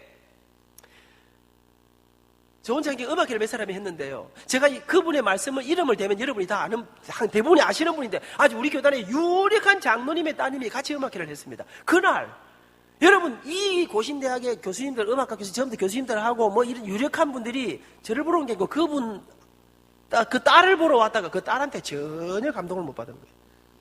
제가 그날 남몰래 흐르는 눈물하고 노래 부르는데 제 노래에 감동을 엄청 받아. 하여튼 그날 막 악수하고 다 이렇게 뭐 갑자기 이분들이 어디서 온 사람들이고 하여튼 그래고 잊어먹고 살았는데 고신대학교가 사람 테러를 한 사람을 뽑는데 뭐 아무리 하다가 여러분 학장님이 제가 대학교 3학년 때 노래하던 모습이 기억이 나는 거예요. 어디에 사는지도 잘 모르고 제 사영독에 주시라는 소식을 듣고 조홍천 목사님 연락이 조홍천 목사님이 전화가 왔어요. 그러면서 저를 전임 대우로 교수로 오라는 거예요. 저는요 교수 되는 게 그래 어려운 일인 줄도 잘 몰랐습니다. 제가 처음에는 거절해서 목사님 저 부산에 못 가면 돈 벌어서 먹고 살아야 되는데 부산 하다 가다 보면 돈을 얼마나 많이 줄는지 몰라도 못한다 그랬습니다. 그랬더니 또 목사님들의 주특기가 뭡니까? 기도해보라 이러시더니요. 낮에 전화오고 밤에 전화오고 낮에 전화오고 밤에 전화오고 그 제가 할 수 없이 제가 왔는데요. 와서 6개월 만에인가 제가 사표 냈습니다. 왜? 돈을 너무 조금 주는 거예요. 그래갖고 자비하고 나면 돈이 안 남아서 제가 와서 그랬더니 왜 사표를 내냐 저는 형편이 가난하기 때문에 이 돈 받아가고는 못 살기 때문에 그랬더니 학교가 그때 이랬으면 저한테 이 비밀인데 저한테 학장님이 저한테 그러면 10만 원 올려줄 테니까 계속 해라 이러시더라고. 그래 또 그 10만 원 더 받고 내가 사실은 계속 했습니다. 여러분 이래가지고 이제 저는 그래하고 시작했습니다. 여러분 저는요 아버지가 세상에 떠나시고 나서 저는 유학이 너무 가고 싶었지만 유학 갈 돈이 없었습니다. 빚이 가득인데요. 근데 어느 날 학교가 저한테 이태리로 공부할 수 있는 길을 내려줘. 제가 잊지 못합니다. 홍반식 박사님이 저한테 어느 날 그런 거예요. 미스터 언제나 노래 들을 때마다 감동이 많아요. 학생들도 아주 좋아하는데 저한테 그러시더라고요. 근데 안 교수 아직 공부를 안 하고 유학을 안 못 다녀왔죠? 예, 제가 유학을 못 갔습니다. 그랬더니 빨리 공부를 젊었을 때 공부를 해야 돼요. 그러더라고요. 그 학교가 시끄러울 때예요. 그런데 그 중간에 그러시더라고요. 그래서 제가 학장님 정말 저도 유학 가고 싶은데요. 우리 어머니 모시고 아이들 데리고 사는데 제가 빚더미에 올라앉아 있습니다. 근데 봉급 받으면 전부 다 뭡니까? 은행으로 다 들어가는데 어떻게 제가 유학을 가겠어요? 했더니 그거 심각하구만. 그러시더니 끝났습니다. 그러더니 며칠 또 부르시는 거예요. 저한테 미스터 내가 생각해 보니까 그 빚 다 갚고 유학 갈 준비 다 해갖고 유학 가려면 아마 예수님 재림할 가능성이 많아요. 딱 이러시더라고. 그러면서 저한테 인생에 때가 있다 이러시더라고요. 저는요, 짧은 순간 학장도 얼마나 많이 안 하셨습니다. 그러면서 학장 서리 하셨는데 저한테 학교가 조금 많이 긴 기간 아니지만 기간 줄 때 공부를 좀 할 기회를 가져보라는 거예요. 그날 밤 제가 담요 딱 들고 교회 가서 새벽 4시까지 딱 철야하고 좋다. 그리고는 제가 학교가 주는 1년여의 기간을 가지고 이태리로 공부하러 갔습니다. 목숨을 걸고 학교가 준 돈 우리 어머니 생활비 딱 만들어 놓고 가서 허리띠를 동이고 제가 우리 아들 햄버거 하나를 제대로 안 사주면서 독을 품고 공부를 했습니다. 딱 학생으로 들어가서 다행히 이태리에 있는 학교들이 대학원에서 공부하는 과목을 다 인정해 주더라고요. 1년여 만에 그래도 1등으로 졸업을 하고 돌아왔습니다. 돈은 한 푼도 없고 빚만 많았습니다. 사랑하는 여러분, 저는 제 지난 날들을 돌아봅니다. 꿈에도 생각 못한 길들이 제 앞에 펼쳐지기 시작했습니다. 그리고 공부하러 갔다 왔습니다. 학교 안에서 밖에서 여러분 제가 생각도 못한 일들이 펼쳐지기 시작했어요. 꿈에도 생각 못한 일들이 제 앞에 펼쳐지기 시작했습니다. 그 길들을 걸어 상상도 하지 못한 길들을 걸어 내가 전혀 예상하지 못한 길들이 제 앞에 펼쳐지고 그리고 저는 오늘 이런 제가 감히 설 수 없는 이런 자리까지 오게 되었습니다. 여러분 제 지난 날을 돌아봅니다. 내가 어쩌다 여기까지 오게 되었는가? 내가 머리가 좋아서 내가 재능이 뛰어나서 내가 공부를 열심히 해서 솔직히 말하면 믿음이 너무 좋아서 기도를 많이 해서 그런가? 저는 그렇기 때문에 제가 이 자리에 있다고 생각하지 않습니다. 제가 오늘 여기까지 오게 된 한 가지 이유, 첫 번째 이유를 말하라 하시면 그것은 가난했지만 초라했지만 제게 좋은 옷, 좋은 음식, 좋은 뒷바라지 잘 못해 주셨지만 그러나 아들을 위해 자식을 위해 당신들의 가진 전부를 이 세상의 온갖 수모를 기꺼이 담당하면서 가진 전부를 자식을 위해 기꺼이 내주셨던 좋은 어머니를 좋은 아버지를 만나 저는 오늘 제가 이 자리에 있다고 믿습니다. 잊지 못합니다. 아버지 밤새도록 일하시고 새벽에 집에 들어오십니다. 얼마나 피곤하실까요? 그런데요, 우리 아버지 또 좀 쉬시다가 또 일하러 나가십니다. 근데 우리 집의 아침은 언제나 시끄러웠습니다. 조그마한 방 안에 같이 자니까 6 식구가 딱 붙어 자는데 자고 있는데 뭔가 소리가 들립니다. 자다 눈 떠보면 우리 엄마 우리 아버지 언제나 이러고 입을 뒤집어서 기도하고 계셨습니다. 우리는 그 기도 소리를 자장가처럼 들으면서 다시 꿈속으로 빠져들었습니다. 근데 여러분 참 이상하지요. 그때는 우리 엄마 아버지가 무슨 기도 하시는지 몰랐습니다. 그런데 아버지 돌아가시니까 35년이 됐는데 지금 우리 어머니가 울면서 하시던 기도의 목소리가 우리 아버지가 새벽마다 그 피곤을 무릅쓰고 하시던 그 기도의 소리가 제 가슴 속에 제 머릿속에 떠오르는 게 무슨 이유인지 알 수가 없습니다. 근데 여러분 기도 제목이 얼마나 많았을까요? 그런데 우리 어머니 우리 아버지의 기도는 제 머릿속에 남아있는 목소리는 돈이 아니었습니다. 내 아들 미니, 우리 아들 미니, 키 작은 내 아들, 몸이 약한 내 아들 하나님 도와달라고 살려서 기도하시던 그 눈물의 기도가 오늘 저를 여기까지 오게 하셨다고 저는 믿고 있습니다. 좋은 엄마를 만나 좋은 아버지를 만나 제가 이곳에 있습니다. 우리 어머니 아버지만 그랬던 건 사실 아닙니다. 그 시절을 살아가시던 우리 모든 부모님들이 아무리 달려도 아무리 몸부림쳐도 넘을 수 없는 가난이라고 하는 거대한 장벽 앞에 당신들의 전 인생을 걸어 이 나라가 이렇게 부유한 나라가 됐다고 저는 믿습니다. 입학식이 다가왔습니다. 여러분 옛날에는 서울 한번 가는 게 큰 일이었습니다. 아들이 처음 혼자 서울 가는데 한번 가보고 싶지 않겠습니까? 근데 아버지가 미나 엄마 아버지가 바빠서 입학식에는 못 간다. 바빠서 못 오십니까? 일하셔야 되니까요. 돈 벌어야 되니까요. 졸업식에 가마. 네가 원해서 가는 길인데 열심히 하거라. 부산역대 앞실에 보따리 짊어지고 나갔는데 엄마 아버지가 여러분 옛날에도 이불이 얼마나 두꺼웠습니까? 두껍고 안 뜨뜻하고 저는 또 제가 장가갈 때 몸무게가 49.5kg였습니다. 막 조그만한 애가 엄마 아버지는 안쓰러워서 보따리 짊어지고 나갔는데 이제 데려다 주러 부산역에 나오셨어요. 아버지 다녀오겠습니다. 아버지 갈게요. 우리 엄마 아버지가 조금만 이따 가거라. 조금만 이따 가거라. 손을 못 놓으시는 거예요. 근데 시간이 다 됐어요. 아버지 이제 가야겠어요. 그래. 그럼 기도 한번 하고 떠나거라. 우리 아버지가 제 손을 붙잡고 기도하시려고 하시는데 기도 시작도 하기 전에 우리 엄마는 막 정신없이 울고 계셨습니다. 그러나 저는 마음에 뭐 큰 부담은 없었습니다. 왜요? 엄마는 원래 오니까. 틈만 나면 우시니까 우리 어머니니까 우실 때 됐지. 그러나 여러분 한국의 아버지들, 우리 아버지는 절대로 울지 않습니다. 당시 한국의 여러분의 할머니 할아버지 시대에 한국의 남자들은 절대로 울지 않습니다. 웃지도 않습니다. 아무리 손주가 이뻐도 돌아서서 우시는 분들이 우리 아버지들이었습니다. 아버지가 저한테 기도하자 손잡고 살아계신 하나님 우리 민희가 한 번도 가보지 않은 서울 땅을 향해 혼자 길을 떠납니다. 힘들고 어려울 때 하나님 내 아들을 지켜주시고 인도해 주시고, 그런데 아버지의 목소리가 그렇게 떨려오기 시작했습니다. 저는 그날 태어나서 처음으로 아버지 눈물을 보았습니다. 그날을 생각할 때마다 제 가슴에 아픔이, 죄송함이 있습니다. 지금도 저는 기차를 타면 제 한쪽 가슴에 수술 자국 같은 그런 느낌들을 느끼고 있습니다. 근데 여러분, 제가 정말 마음이 아픈 것은 아버지의 눈물 때문이 아닙니다. 우리 아버지가 우시는데요. 그럼 저도 좀 울어야 될 거 아닙니까? 저는 눈물이 안 나더라고요. 저는 오히려 깊은 고민에 빠졌어요. 우리 아버지가 기차 시간 돼야 하는데 기도를 끝도 없이 계속 하셔. 아버지 와 이러시는, 나는 가야 되는데. 여러분, 부모님은 자식이 떠나는 게 피눈물 흘리는 아픔인데 이 자식놈은 떠나는 게 설레임이었습니다. 제가 2001년, 2002년 미국에 교환교수로 다녀왔습니다. 그때 제 큰놈이 고등학교 1학년이었습니다. 제가 니는 앞으로 입시가 다가오니까 너는 한국에서 할머니하고 입시 준비하고 있거라. 우리 1년 갔다 오고마. 그랬더니 아빠, 네, 미국 가서 영어 공부하게 딱 1년만 저도 좀 자기 좀 데려가 달라는 거예요. 그래서 제가 그랬어요. 야, 내가 소문 들으니까 미국 교수들이 말이야, 미국 교환교수로 갔다가 아들이 그거 가고 공부하려고 해갖고 죽을 고생을 한다는데 니 미국 가서 미국에서 공부하니 이따운 소리 하려면 절대로 오지 말고 한국 있거라. 했더니 아버지, 저는 절대로 그런 거 안 하고 딱 1년만 영어 공부만 하고 온다는 거예요. 근데 부모님 여러분, 이 자식 믿을 거 못 됩니다. 가서 딱 석 달이 지났는데 아빠, 제 미국에서 도전해 보겠다는 거예요. 그날부터 아버지하고 아들의 전쟁이 시작됐습니다. 누가 이겼겠습니까? 어찌 그리 잘 아십니까? 여러분, 할 수 없이 제가 이 데모를 하는데 지가 하루에 단어를 600개를 외우니 어쩌니 하면서 데모를 하는데, 그래서 할 수 없이 제가 조건을 바꿨습니다. 그러면 그 대신에 아버지가 돈이 없으니까 사립대학을 못 보내준다. 그러니까 주립대학을 일단 가라. 그래갖고 이제 나중에 알고 보니까 주립대 엄청 비싸더라고요.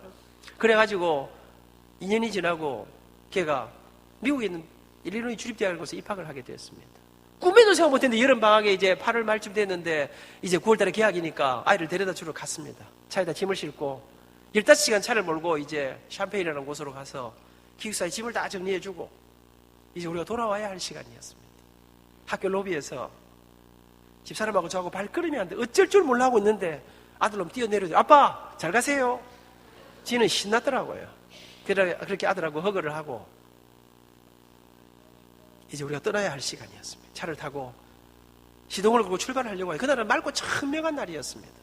그렇게 출발하려고 핸들을 잡았는데 제가 앞이 안 보이는 거예요. 눈물이 쏟아지는데요. 제 밖에서 있는 우리 아들놈 때문이 아니었습니다.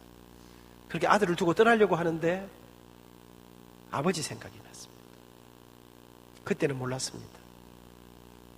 이제 제가 제 아들을 세상 가운데로 내보내면서, 아들을 세상 가운데 떠나보내면서, 여러분, 저는 우리에게 그렇게 따뜻하게 안 하셨지만 언제나 근엄한 아버지였지만 그 아버지 가슴에 흐르는 뜨거운 눈물이 무엇인가를 아비가 되어 아들을 세상 가운데 내보내면서 이제 조금 그 아버지의 마음을 조금씩 깨달아 가게 된 것 같습니다.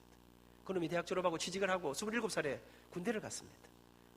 공군을 가는데 제가 그랬습니다. 내가 공군 집에 가보니까 요새 공군은 군대도 아니야. 때리는 것도 없고 아무것도 없고 거의 대학하고 비슷하니까 걱정 말고 갔다 와.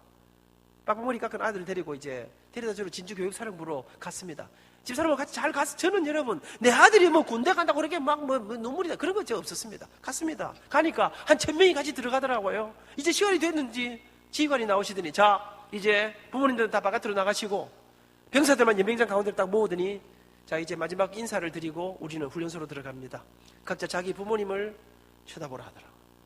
여러분, 저도 눈이 작지만 우리 아들놈도 눈이 작습니다.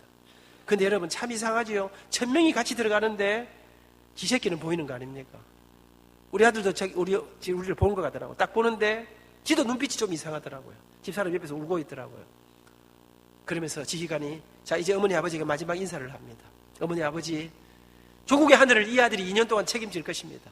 그동안 건강하게 편안하게 안녕히 계십시오. 잘 다녀오겠습니다. 연병장 땅바닥에 우리 아들들이 무릎을 꿇고 어머니 아버지에게 절을 하더라고요. 아들이 땅바닥에 무릎을 꿇었는데 가슴이 이상하더라고요. 아들을 못 쳐다보고 먼 하늘을 바라보면서 다시 저는 아들을 보내면서 우시던 아버지가 생각이 났습니다. 이제야 말입니다. 학생 여러분, 자녀되신 여러분, 아버지에게 좀 서운한 거 있습니까? 아버지의 그 그나마 얼굴 뒤에 담겨있는 아버지들이 숨죽여 우시는 그 눈물들이, 자녀들을 향한 절절한 가슴이 있음을 기억하시기를 바랍니다. 너무 늦기 전에, 그 아버지를 다시는 볼 수 없는 그런 데가 오기 전에. 그래도 우리 아버지가 기차 시간 3분을 남겨놓고 아슬아슬하게 기도는 끝내주셨습니다. 뒤도 안 돌아보고 아버지 합니다 탔습니다. 그게 아버지하고 마지막 이별하는 날인 줄도 몰랐습니다. 소리 올라갔습니다. 여러분, 빚이 줄기는 그냥 엄마 아버지 고생은 말로 할 수가 없었어요. 여러분 저도 새벽 4시부터 아르바이트를 하기 시작했고 온갖 고생을, 그렇지만 우리 모든 가족들이 희생 가운데 저 혼자 공부하는 특혜를 누렸습니다. 기적처럼 어머니 아버지의 희생과 고생 가운데 1학년이 끝나고 2학년이 끝이 났습니다. 12월 중순이 돼서 이제 곧 방학을 하고 내려올 텐데 부산에서 갑자기 전보가 날라와서 빨리 내려오라. 반기를 타고 내려 새벽에 집에 들어갔는데 사람이 아무도 없었습니다. 집에 물어보니까 우리 아버지가 며칠 전에 회사에 쓰러져 있어서 보건병원에 입원했다는 거예요. 가보라 했습니다. 달려갔습니다. 아버지는 의식을 잃고 누워 계셨습니다. 아침에 의사 선생님을 만났습니다. 우리 아버지 어떻게 됩니까? 치료 어떻게 해야 됩니까? 했더니 의사 선생님이 말씀을 못 하시는 거예요. 그러면서 사람이 그동안 이증이 되려면 그동안 얼마나 아프고 얼마나 힘들고 얼마나 고통스러웠을 텐데 어떻게 사람이 이증이 되도록 이렇게 실려오느냐는 거예요. 왜 치료를 빨리 안 했냐는 거예요. 길이 없다는 거예요. 나 얼마 못 남았다는 거예요. 아버지 장례치를 준비하라는 거예요. 제가 내려와서 엄마, 아버지 안 아팠어요. 왜 빨리 치료를 안 했어요? 어머니는 우시기만 하셨습니다. 알고 보니까 아버지는 당신 몸이 심각한 걸 알고 계셨습니다. 그런데 아버지는 지금 내가 병원에 들어가면 자기 몸이 이미 심각한데 내가 치료를 받기 시작하면 집안도 아이 공부도 풍비박산이다. 아버지는 너무나 무모하게 진통제로 일을 못 놓으시고 그렇게 일하시다가 죽음을 맞이하게 됐습니다. 하늘이 무너지는 소식 앞에 그렇게 맨날 밤을 아버지 간호를 했습니다. 그러다가 제가 침대 기대에 잠이 들었어요. 그런데 자는데 느낌이 이상하다. 누군가가 제 손을 꼭 잡고 있었습니다. 자다 눈을 뜨니까 우리 아버지가 식이 돌아왔어요. 바짝 마른 아버지가 민아, 너 얼굴이 왜 이러니? 너 왜 이렇게 말랐니? 밥은 제대로 먹니? 몸은 괜찮은 거야? 아버지 저 괜찮아요. 아버지 어떠세요? 그날 밤 아버지는 말씀을 제대로 못하시면서 그렇게 한숨만 내쉬면서 밤이 깊어갔습니다. 그때 밤이 깊은데 아버지가 민아, 내가 아무래도 내 몸이 이상해. 자신이 없어. 그러시더니 내가 오늘 너한테 꼭 좀 해둘 말이 있다. 그날 밤 사실상 아버지는 저한테 마지막 유언 같은 말씀을 하기 시작했습니다. 민아, 미안하대. 아버지 사업에 실패하고 고생시켜서 넉넉하게 뒷바라지 못해서 정말 미안하구나. 근데 민아, 명심하거라. 아버지가 세상 떠나 천국 가고 나면 네가 이제 우리 집안의 가장이다. 그런데 우리 집안의 이 고생은, 어려움은 아마 한동안 계속될 기다. 그런데 그 모든 빚, 그 모든 문제, 그 모든 어려운 것들은 어머니한테 다 맡기거라. 엄마가 알아서 할 기다. 그리고 너는 아무리 어려워도 아무리 힘들어도 어떤 경우에도 지금 네가 엄마 도와드린다, 돈벌이 딴짓하면 너도 집안도 앞길은 없는 거란다. 명심하거라. 그 모든 거 엄마한테 다 맡기고 너는 가서 공부에 전념해라. 절대로 공부를 포기하지 말아라. 민아, 포기하지 않으면 길이 있다. 포기하지 않으면 하나님이 네 길을 반드시 인도해 주실 기다. 그러면서 내가 의식을 잃거든, 내가 말을 하지 못하더라도 내 곁에서 계속 찬송을 불러다오. 그날 이후 한 3주간 동안 죽음의 극한 고통과 사투를 벌이시다가 그 이듬해 1월 4일 새벽 밤새도록 우리 가족들이 아버지 곁에서 부르면서 밤을 지새우는데 그렇게 새벽에 아버지는 세상을 떠나 그렇게 천국에 가시게 됩니다. 모든 무거운 짐이 어머니에게 다 지어졌습니다. 그날 이후 어머니의 고생은 말로 할 수 없지요. 그런데 여러분, 제가 시근이 멀쩡한 아이입니다. 제가 철이 빨리 들었거든요. 제가 다 알겠어요. 우리 엄마 혼자서 어떻게 할 수 없다는 사실을. 제가 어머니, 제가 학교 좀 쉴게요. 그 당분간 어머니 좀 도와드리겠습니다. 우리 어머니는 지금까지 저한테 큰 소리 한 번을 내시는 분이 아닙니다. 그날 불호령이 너 아버지 말씀 기억 못하자는 거예요. 엄마가 알아서 한다. 빨리 서울 올라가라. 공부 어떻게 하노? 빨리 가라는 거예요. 여러분, 제가 엄마한테 쫓겨서 서울로 왔습니다. 그런데 여러분, 제가 아무리 여러분 순간순간마다 이 가슴 속에 미치겠는데 엄마 혼자서 할 수 있는 길이 없는데 알아볼 때는 괜찮아요. 공부할 때는 괜찮아요. 밤늦게 연습실에 앉아서 이제 연습합니다. 해는 져서 어두운데 찾아오는 사람 없어 하는데 몸에 힘이 쫙 내 지금 뭐 하고 있노? 아니 노래라는 게 음악이라는 게 뭐 돈이 있고 여유가 좀 있어야 하는 거 아니겠습니까? 순간마다 제 가슴 속에 때려치울까? 내가 알아서 그냥 갈까? 근데 그때마다 아버지의 쑥 들어간 눈빛이 절대로 포기하지 말아라. 어디로 가는지 모르고 그렇게 한 걸음 어떻게 해야 될지 모르면서 한 걸음 한 걸음을 걷으면서 살았는데 어느 주일 아침이었습니다. 제가 서울 여의도 있는 교회를 다녔습니다. 아침에 교회를 들어갔습니다. 그랬더니 우리 집사님 한 분이 안민 선생 좀 보자. 가서 만났더니 집사님께서 내가 안 선생 어렵다는 이야기 들었는데 안 선생 아르바이트 안 하겠냐는 거예요. 그래서 제가 해야죠. 돈 버는 일은 무슨 일이야 해야지. 무슨 일입니까 했더니 우리 교회 바로 옆에 어느 아파트가 있는데 이 집에 아이가 셋 있는 집에서 어떤 제제사의 전무님 집인데 가정교사를 구한다는 거예요. 그런데 조건이 너무 좋아. 재워주고 먹여주고 돈을 주는데 이 돈을 받으면 제가 쓰고도 우리 엄마한테 돈을 보낼 수가 있었어요. 한꺼번에 모든 문제가 다 해결되는 거예요. 너무 좋아. 제가 집사님 나 그 집에 꼭 좀 들어가게 해주세요. 그리고 이 사람 주인을 만나서 인터뷰를 하고 그 집에 들어가서 몇 년을 살게 됐습니다. 죽는 줄 알았습니다. 왜요? 제가 이 집에 들어갈 때 한 가지 거짓말하고 들어갔습니다. 어르신들 잘 모르시는 분 계실 때 수학에 1이 있고 2가 있습니다. 제가 음악을 했기 때문에 본고사가 국어 영어만 있었습니다. 딱 음악을 시작하면서 예비고사만 준비하면 되니까 수학 손 놓고 국어 영어에 올인했습니다. 그랬는데 이 집에 들어갔는데 고등학생 둘이가 있는데 이과를 간다는 거예요. 제가 그랬습니다. 내가 왕년에 의과대 가려 했기 때문에 내가 다 가르칠 수 있다 했습니다. 여러분 저는 솔직히 다 가르칠 수 있을 줄 알았는데 오랜만에 정석을 딱 폈는데 아득하더라고요. 여러분 저는 그 집에 사는 날 동안 하루에 4시간 이상 자본 적이 없습니다. 매일 1시 반 2시까지 내일 여러분 저는 그 집을 절대로 포기할 수 없었습니다. 왜? 이거 포기하면 엄마한테 돈을 못 보내니까. 1시 반이 넘어 잠자리에 듭니다. 얼마나 야속한지요. 빨리 자야지. 그런데 잠든 것 같지도 않은데 알람이 따라라 벌써 아침이 왔습니다. 못 일어나겠어. 일어날 때마다 제 가슴 속에 이러다가 내가 잠도 못 자고 죽는 거 아닐까. 살아보니 또 죽지는 않더라고요. 그렇게 한번 잠 안 잔다고 해서. 그래 여러분 제가 그 집에 몇 년을 살았는데 몇 달이 지나갔는데 이 집 식구들이 교회를 안다는 제가 전도를 했습니다. 아줌마 아저씨 얘들아 나 따라 교회 안 갈래? 예수 믿으면 끝내주는데 전도가 쉽습니까 어렵습니까? 안 해보셔서 잘 모르시는 것 같은데 만만치 않지 않습니까? 여러분 그래 제가 그런데 이 식구들이 저를 참 좋아해. 별 말도 안 했는데 그럴까 따라 나오기 시작했습니다. 근데 보통 교회를 처음 나오면 주일 낮에만 기어 나오지 않습니까? 근데 이 식구들이 딱 나오자마자 낮 예배도 나오고 저녁 예배도 나오고 수요일 날도 나오고 이 까딱까딱 내버려 열심히 하려고 그랬습니다. 그런데 아저씨하고 아이들은 삐딱하게 저 뒷줄에 앉아 계신데 이 집에 윤씨 아주머니라고 제가 잊지 못하는 저한테 정말 고마운 아주머니입니다. 이 아줌마가 저를 참 좋아하셨어요. 첫날 딱 왔는데 우리 교회가 여의도 우정빌딩 4층이라 상가에 있었습니다. 예배당이 좁습니다. 그런데 제가 지휘자로서 맨 앞자리인데 내 옆에 와서 딱 앉는 거예요. 근데 제가 걱정이 좀 되더라고요. 왜냐하면 우리 목사님은 설교를 또 엄청 길게 하는 분이었습니다. 11시 예배 시작하면 12시 40분에 끝나는 분이었습니다. 거기다가 이분은요 여의도 한복판에서 경상도 사투리를요 얼마나 원색적으로 쓰는지 그분에 비교하면 저는 지금 완전히 사대문안 표준 서울말을 하는 거나 마찬가지라고 말씀드릴 수 있을 정도로 근데다가요 설교를 시작부터 끝까지 웬과함을 그리 지르겠습니까? 으아 하는데 막 우리 자리에 침이 막 날라오는데요.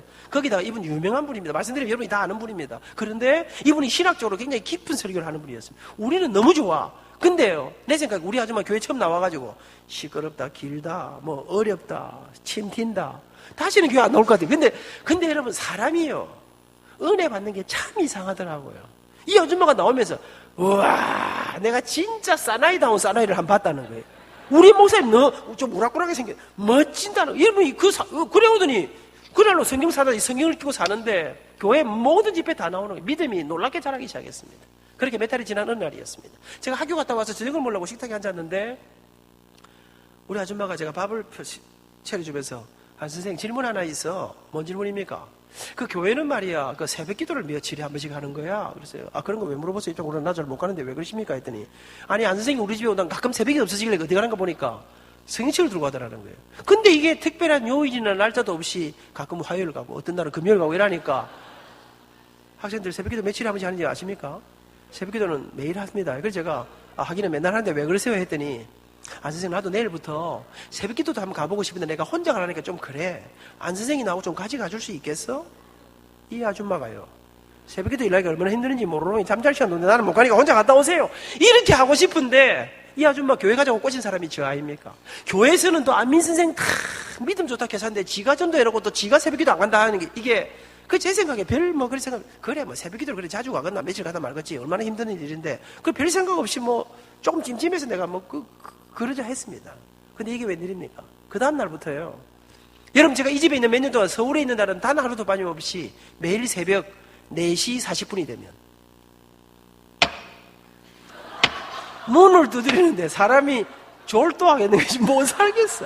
근데 나중에 알고 보니까 이 아줌마는요, 초저녁잠이 많은 사람이라. 자기는 8시도 안 돼 주무시, 나는 1시에 자는데. 여러분, 제가 그때 깨달은 게 하나 있습니다. 이거 전도를 잘못하면 인생이 고달파지는 수가 있구나. 제가 전도를 잘못해가 이 독종한테 잘못 걸려가지고요. 제가 재작년에 영등포에 있는 영등포교회 집회 가가지고 은퇴하신 권사님 이분을 만나서 여전히 성질은 별나더라고요. 그렇게 아줌마하고 새벽기도를 다녔습니다. 그 시절을 잊지 못합니다. 맨 앞자리에 앉아 저 정말 많이 울었습니다. 새벽마다 하나님 저 좀 도와주세요. 하나님 나 좀 밀어주세요. 저도 대학원도 가고 유학도 가고 싶은데 나는 내 인생에 길이 안 보입니다. 근데 하나님 당신은 약자편 아니십니까? 석기의 절마저거는 우리 교회 담임 목사님 아들이었습니다.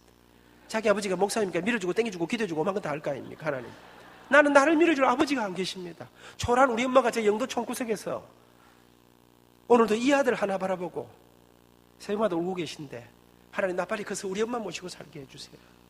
제가 새벽마다 몇 달을 울었습니다. 그러나 전혀 도와주는 느낌이 없었습니다. 여전히 힘들고 여전히 어렵고 여전히 깝깝해서 그러던 어느 날이었습니다. 그러나 아침에 새벽기도를 갔습니다. 새벽기도 가시면 목사님께서 간단하게 설교하시고 그 다음에 이제 불을 끄고 각자 기도하는 시간이 있지 않습니까? 그날 아침에 각자 기도하라 그랬어요. 기도를 하려고 하는데 그날 아침에 기도가 안 되는 거예요. 기도하려고 하는데 이상한 생각이 하나 제 머릿속에 들어왔는데 그날 아침에 하나님께서 저한테 딱 시비를 거는 것 같은데 무슨 마음이 드는 거 하니까 하나님 저한테 뭘 하시는 거 하니까 아미나 너는 근데 맨날 그 기도할 때마다 뭐 이렇게 불만이 많고 달라는 게 그래 맞냐? 네가 먼저 네가 가진 것을 먼저 하나님 앞에 내놔봐라. 그러면 하나님이 너를 밀어주니 땡겨주니 할 거야. 여러분 제 한쪽 마음에 뭔가를 내놓으라는 마음이 자꾸만 들어오는 거예요. 근데 내 한쪽 마음에는 열불이 확 터지는 거예요. 하나님 뭐가 있어야 내놓을 거 아닙니까? 뭘 주놓고 내놓아야지. 아무것도 없는데 뭘 내놓. 그날 아침에 이 두 마음이 갈등하다 막 열받아 기도 잡히고 집에 갚혔습니다. 근데 그날부터 이상한 일이 나게. 여러분 우리가 힘들고 어려워도요 눈물이 터지고 기도가 터지면 괜찮은데 기도가 안 되는 눈만 감으면 내놔라 이게 나오는데 이 시간에 내가 처음에는 하나님하고 협상을 해서 하나님 이러지 마시고 저를 좀 도와주세요. 내가 출세하면 돈 많이 벌면 내가 잘 되면 절대로 내가 하나님 은혜 잊지 않을 겁니다. 근데 여러분 이상하지요. 어느 날 슬그머니 제 한쪽 가슴에 찾아온 이 뭔가를 내놓으는 이 마음이 떠나질 않는데 이게 열흘이 가고 한 달이 가는데 여러분 제가 비록 가난하고 어려웠지만요 제가 언제나 맑고 밝고 환하게 살았습니다. 내 동기들이 나처럼 나보다 정말 잘 살았지만 예능계라는 데가 이상한 데입니다. 여러분 전 과목이 A+를 받아도요 자기 전공식이 성악이 B 받지요. 인생이 슬픕니다. 세상이 다 우울합니다. 그런데요 전 과목이 비실비실 시들시들 해도요 내 전공실기를 만약에 반에서 1등 A+ 받지요. 그러면 이 세상이 내 겁니다. 여러분 제가 이래봬도요 대학교 2학년 때 서울대학에서 오페라 세빌리아 입에서 주인공을 했습니다. 대학교 3학년 때 동아콩쿠르에 입상하고 대학교 4학년 때 마적 오페라에 또 주인공을 했습니다. 대학원 실기 1등으로 들어갔습니다. 아무도 안 놀리는데 놀려야 되는 이야기입니다. 사랑하는 여러분 우리 동기들이 여러분 다 나를 좀 부러워해요. 근데 여러분 제가 우리 아이들이 새벽에 제가 아르바이트하고 가방 들고 딱 들어가면요 학교 이제 서울대 입구에서 음악대까지 길이 좀 멉니다. 차가 붕 지나갑니다. 마크 4, 마크 5 요즘 말하면 뭐 벤츠, 에쿠스 이런 차입니다. 애들이 내립니다. 딱 보면 우리 친구들입니다. 기사 딱 보시고 악수하면요 술 냄새. 우리 때는 입학하면 좀 놀았습니다. 이 자식들 밤 늦게 가냐 나이트클럽 가가지고 술 퍼먹고. 그런데 여러분 절마저 인간 되겠나 싶은데 어느 날 없어진 거예요. 어디 갔노 이랬더니 프랑스 갔다는 거예요. 어느 날 또 어디가 없어요. 미국 유학 갔다는 거예요. 여러분 내보다 노래도 못하는 게 저거들은 내하고는 다른 세상을 살고. 여러분 이게 어느 날 제 가슴 저는 그래도요 무슨 우울하고 이런 거 없었습니다. 어느 날 제 가슴 속에 무슨 마음이 드는 거 하니까 이놈의 세상이 왜 이렇게 불공평하노.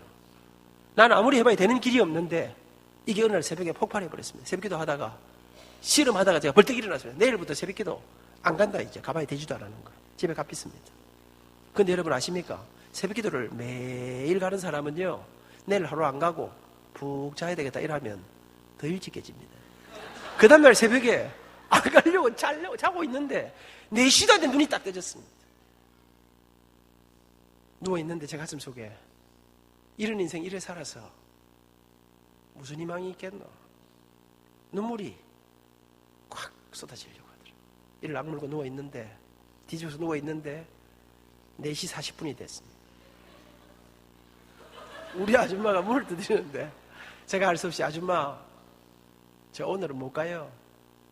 이 아줌마가요 저를 자기 아들 다루듯이 달았습니다. 문을 딱 열고 들어오더니 저한테 안 선생이 나 교회 가자 그랬지. 안 선생 하나님 살아 계시다며. 그러면 이러면 안 되는 거 아니야? 팬티 입고 자고 있는데 이불을 쉐리 걷었습니다. 완전히 거꾸로 돼갖고 내가 전전 아줌마한테 끌려가고 새벽 기도를 나갔습니다. 앞자리에 앉아있는데 목사님 설교는 한마디도 들어오지 않았습니다. 건드리면 눈물만 쏟아지려고 하는데 인생 20살에 이 세상에 내가 갈 길이 붙잡을 게 없어가지고 그렇게 앉아있는데 설교가 끝났습니다. 불을 끄고 각자 기도하라는데 좀 기도가 안 되더라고요. 그러니까 앉아서 한숨만 내쉬고 앉아있는데 나도 모르게요. 내 입에서 그냥 습관처럼 한마디가 깊은 한숨을 내쉬면서 입에서 쑥 빠져나왔어요. 한숨을 내쉬면서 나도 모르게 예수님 하는데 갑자기 통곡이 터지는데 참았던 눈물이 폭발을 하는데 제가 소리내 막 우니까 우리 권사님들이 갑자기 돼서 우니까 민생 막 달리는데 입을 틀어막아도 눈물이 그치질 않았습니다. 제가 아버지 돌아가신 날도 그렇게 울지는 않았습니다. 태어나 처음으로 이 세상에 어디도 갈 길이 없어 그렇게 울었습니다. 근데 여러분 참 이상하대요. 아무것도 해결된 건 없는데 한참 울고 나니 또 마음이 좀 편안해지더라고요. 정신을 차리고 눈을 떠보니까 여의도 우정빌딩 4층에 창문으로 햇살이 쫙 들어오는데 학교 가야 할 시간이었습니다. 일어나서 이제 학교 가려고 그 조그마한 예배당이에요. 이 우주 속에 혼자 떨어진 느낌이었습니다. 얼굴을 닦고 학교 가려고 너무나 처량하게 나가서 우리 교회 예배당 문을 열고 나가려고 딱 하는데 문고리를 딱 잡고 나가는데 제가 그 자리에 멈춰 섰습니다. 갑자기 제 머릿속에 그래 맞아 그렇지 지나간 몇 달 동안 그렇게 심한 고민해도 생각나지 않던 생각 하나가 딱 떠올랐습니다. 그게 무엇입니까? 여러분 저는 어릴 때부터요 저는 승부근성이 좀 있었습니다. 저는 제게 맡겨진 일은 몇 날 밤을 지새워도 반드시 해내고요. 맡겨지면 베스트를 다합니다. 오늘도 좀 열심히 하는 거 같습니까? 말도 빨리빨리 하고.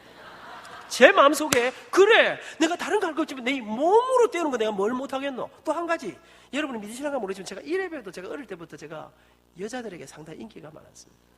그렇게 크게 웃으시면 안 되지. 웃음은 건강에 도움이 되지만 비웃음은 건강에 상당히 해롭습니다. 근데 사실입니다. 문제는 젊은 여자들은 제가 다리가 좀 짧으니까 큰 감동이었고 할머니들이 저를 참 좋아하셨습니다.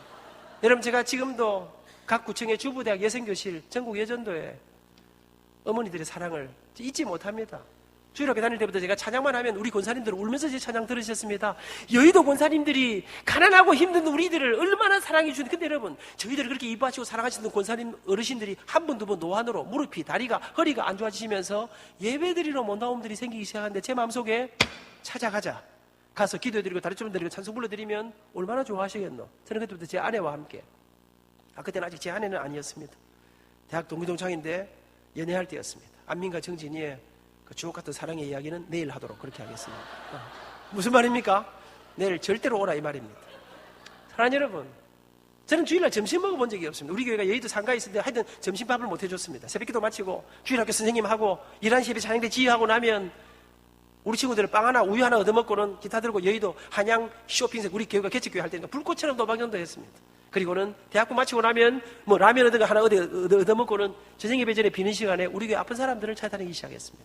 그냥 여러분 제가 무슨 신유연사를 가진 것도 아니고요 그냥 갔습니다. 그런데 여러분 이상한 일들이 일어나기 시작 가는 데마다 여러분 그렇게 예수님도 모르고 안 믿고 이런 사람들이요 우리가 가서 그냥 찬양하고 뭐 일 좀 하는데 이상한 일들이 벌어지기 시작했습니다. 그런 사람들이 너무나 쉽게 그렇게 온 가족들이 아무리 해도 안 되는 사람들이 예수님을 영접하는 일들이 일어나기 시작했습니다. 잊지 못하는 사람 한 사람이 있습니다. 친구들이 다 미국 이민 가서 제가 LA에 있는 남가주 사랑교회 집회 가서 그 가족들을 다 만났습니다. 여러분 딸이 셋이서 우리 대학부 후배들이에요. 어머니가 집사님인데 아버지는 교회를 안 나오시는데 아버지가 그렇게 식구들을 핍박했는데 이분이 말기암으로 돌아가실 때가 돼요. 얼마나 지독한 분이냐 하면요 우리 목사님이 신방을 가셨는데 기도하시는 목사님에게 물컵을 던진 사람이에요. 근데 지금 식구들이 매일 울고 있어. 제가 혜련아 아버지 만나보러 가자. 안 된다는데 갔습니다. 가니까 이미 복수가 차가지고요 배가 이런데 얼굴은 새카만데 두 번 딱 찾아갔습니다. 두 번째 딱 가니까 이미 링거를 못 꽂고 있더라고요. 제 생각에 곧 돌아가시겠다 싶어서 제가 한 말씀 드렸습니다. 어르신, 집에 식구들이 다 울고 있는 거 아십니까? 왜 우는지 아십니까? 대단히 죄송합니다만 어르신은 예수님을 안 믿기 때문에 돌아가시면 조금 찝찝한 동네로 가시도록 되어 있습니다. 다른 식구들은 예수 믿고 천국 가는데 그 동네하고 이 동네를 한번 갔다 하면 다시는 못 만나도록 되어 있습니다. 그래서 온 가족들이 아버지하고 영원히 이별할 날이 다가와서 섭섭해서 울고 하니 있습니까? 근데 어르신, 사람이 왜 죽는지 아십니까? 죄 때문에 죽습니다. 그런데 그 누구도 해결해 줄 수 없는 그 죄 문제를 위해서, 그 죽음의 절망의 죄에서 우리를 살리시기 위해서 하나님께서 당신의 아들 예수님을 이 땅에 보내시고 그 예수님이 십자가를 지시고 생명의 보혈로 그 피값으로 우리 죄를 사하여 주셨습니다. 어르신, 그 예수님을 믿기만 하면, 내가 죄인인 것을 고백하고 십자가의 보혈의 능력이 나를 구원하신다는 사실을 믿음으로 고백하기만 하면 우리 주님의 아버님의 인생을, 아버님의 영혼을 책임져 주실 것입니다. 그러면 제가, 어르신 예수 믿으십시오. 제가 그날 그분 앞에 노래를 하나 불렀습니다. 우리 아버지 장례를 치르러 산에 올라갔는데 우리 조목사님이 저한테 예배 다 마치고 마지막 취토를 하기 전인데, 안 선생, 아버지 천국 가셨는데 특송 하나 해라. 저는 우리 목사님 완전 또라이 아닌가 생각했습니다. 상주 노래 시키는 사람을 이 맨정신으로 할 수 있겠습니까? 근데 여러분, 제가 돌아보니까요, 그런 훌륭한 선생님들을 통해서 저희들이 이렇게 자라올 수 있었다고 저는 믿고 있습니다. 그러나 제가 그분 앞에 아버지를 생각하면서, 어르신, 우리 아버지 천국 마지막 돌아가실 때 밤새도록 옆에서 노래하라 했습니다. 그래서 제가 아버지 돌아가실 때 부르던 제가 찬양을 그분 앞에서 하기 시작했습니다. 나는 약한 나그네요, 이 슬픈 세상을 가면 수고도 병도 위험도 없는 내가 가는 저 밝은 곳, 나는 가네 내 아버지께 더 이상 방황 없는 곳, 나는 가네 십자가 앞에 주님 품에 돌아가네. 나는 약한 나그네요. 한 절을 부르고 또 한 절을 부르는데 이분이 깊은 한숨을 내쉬더라고요.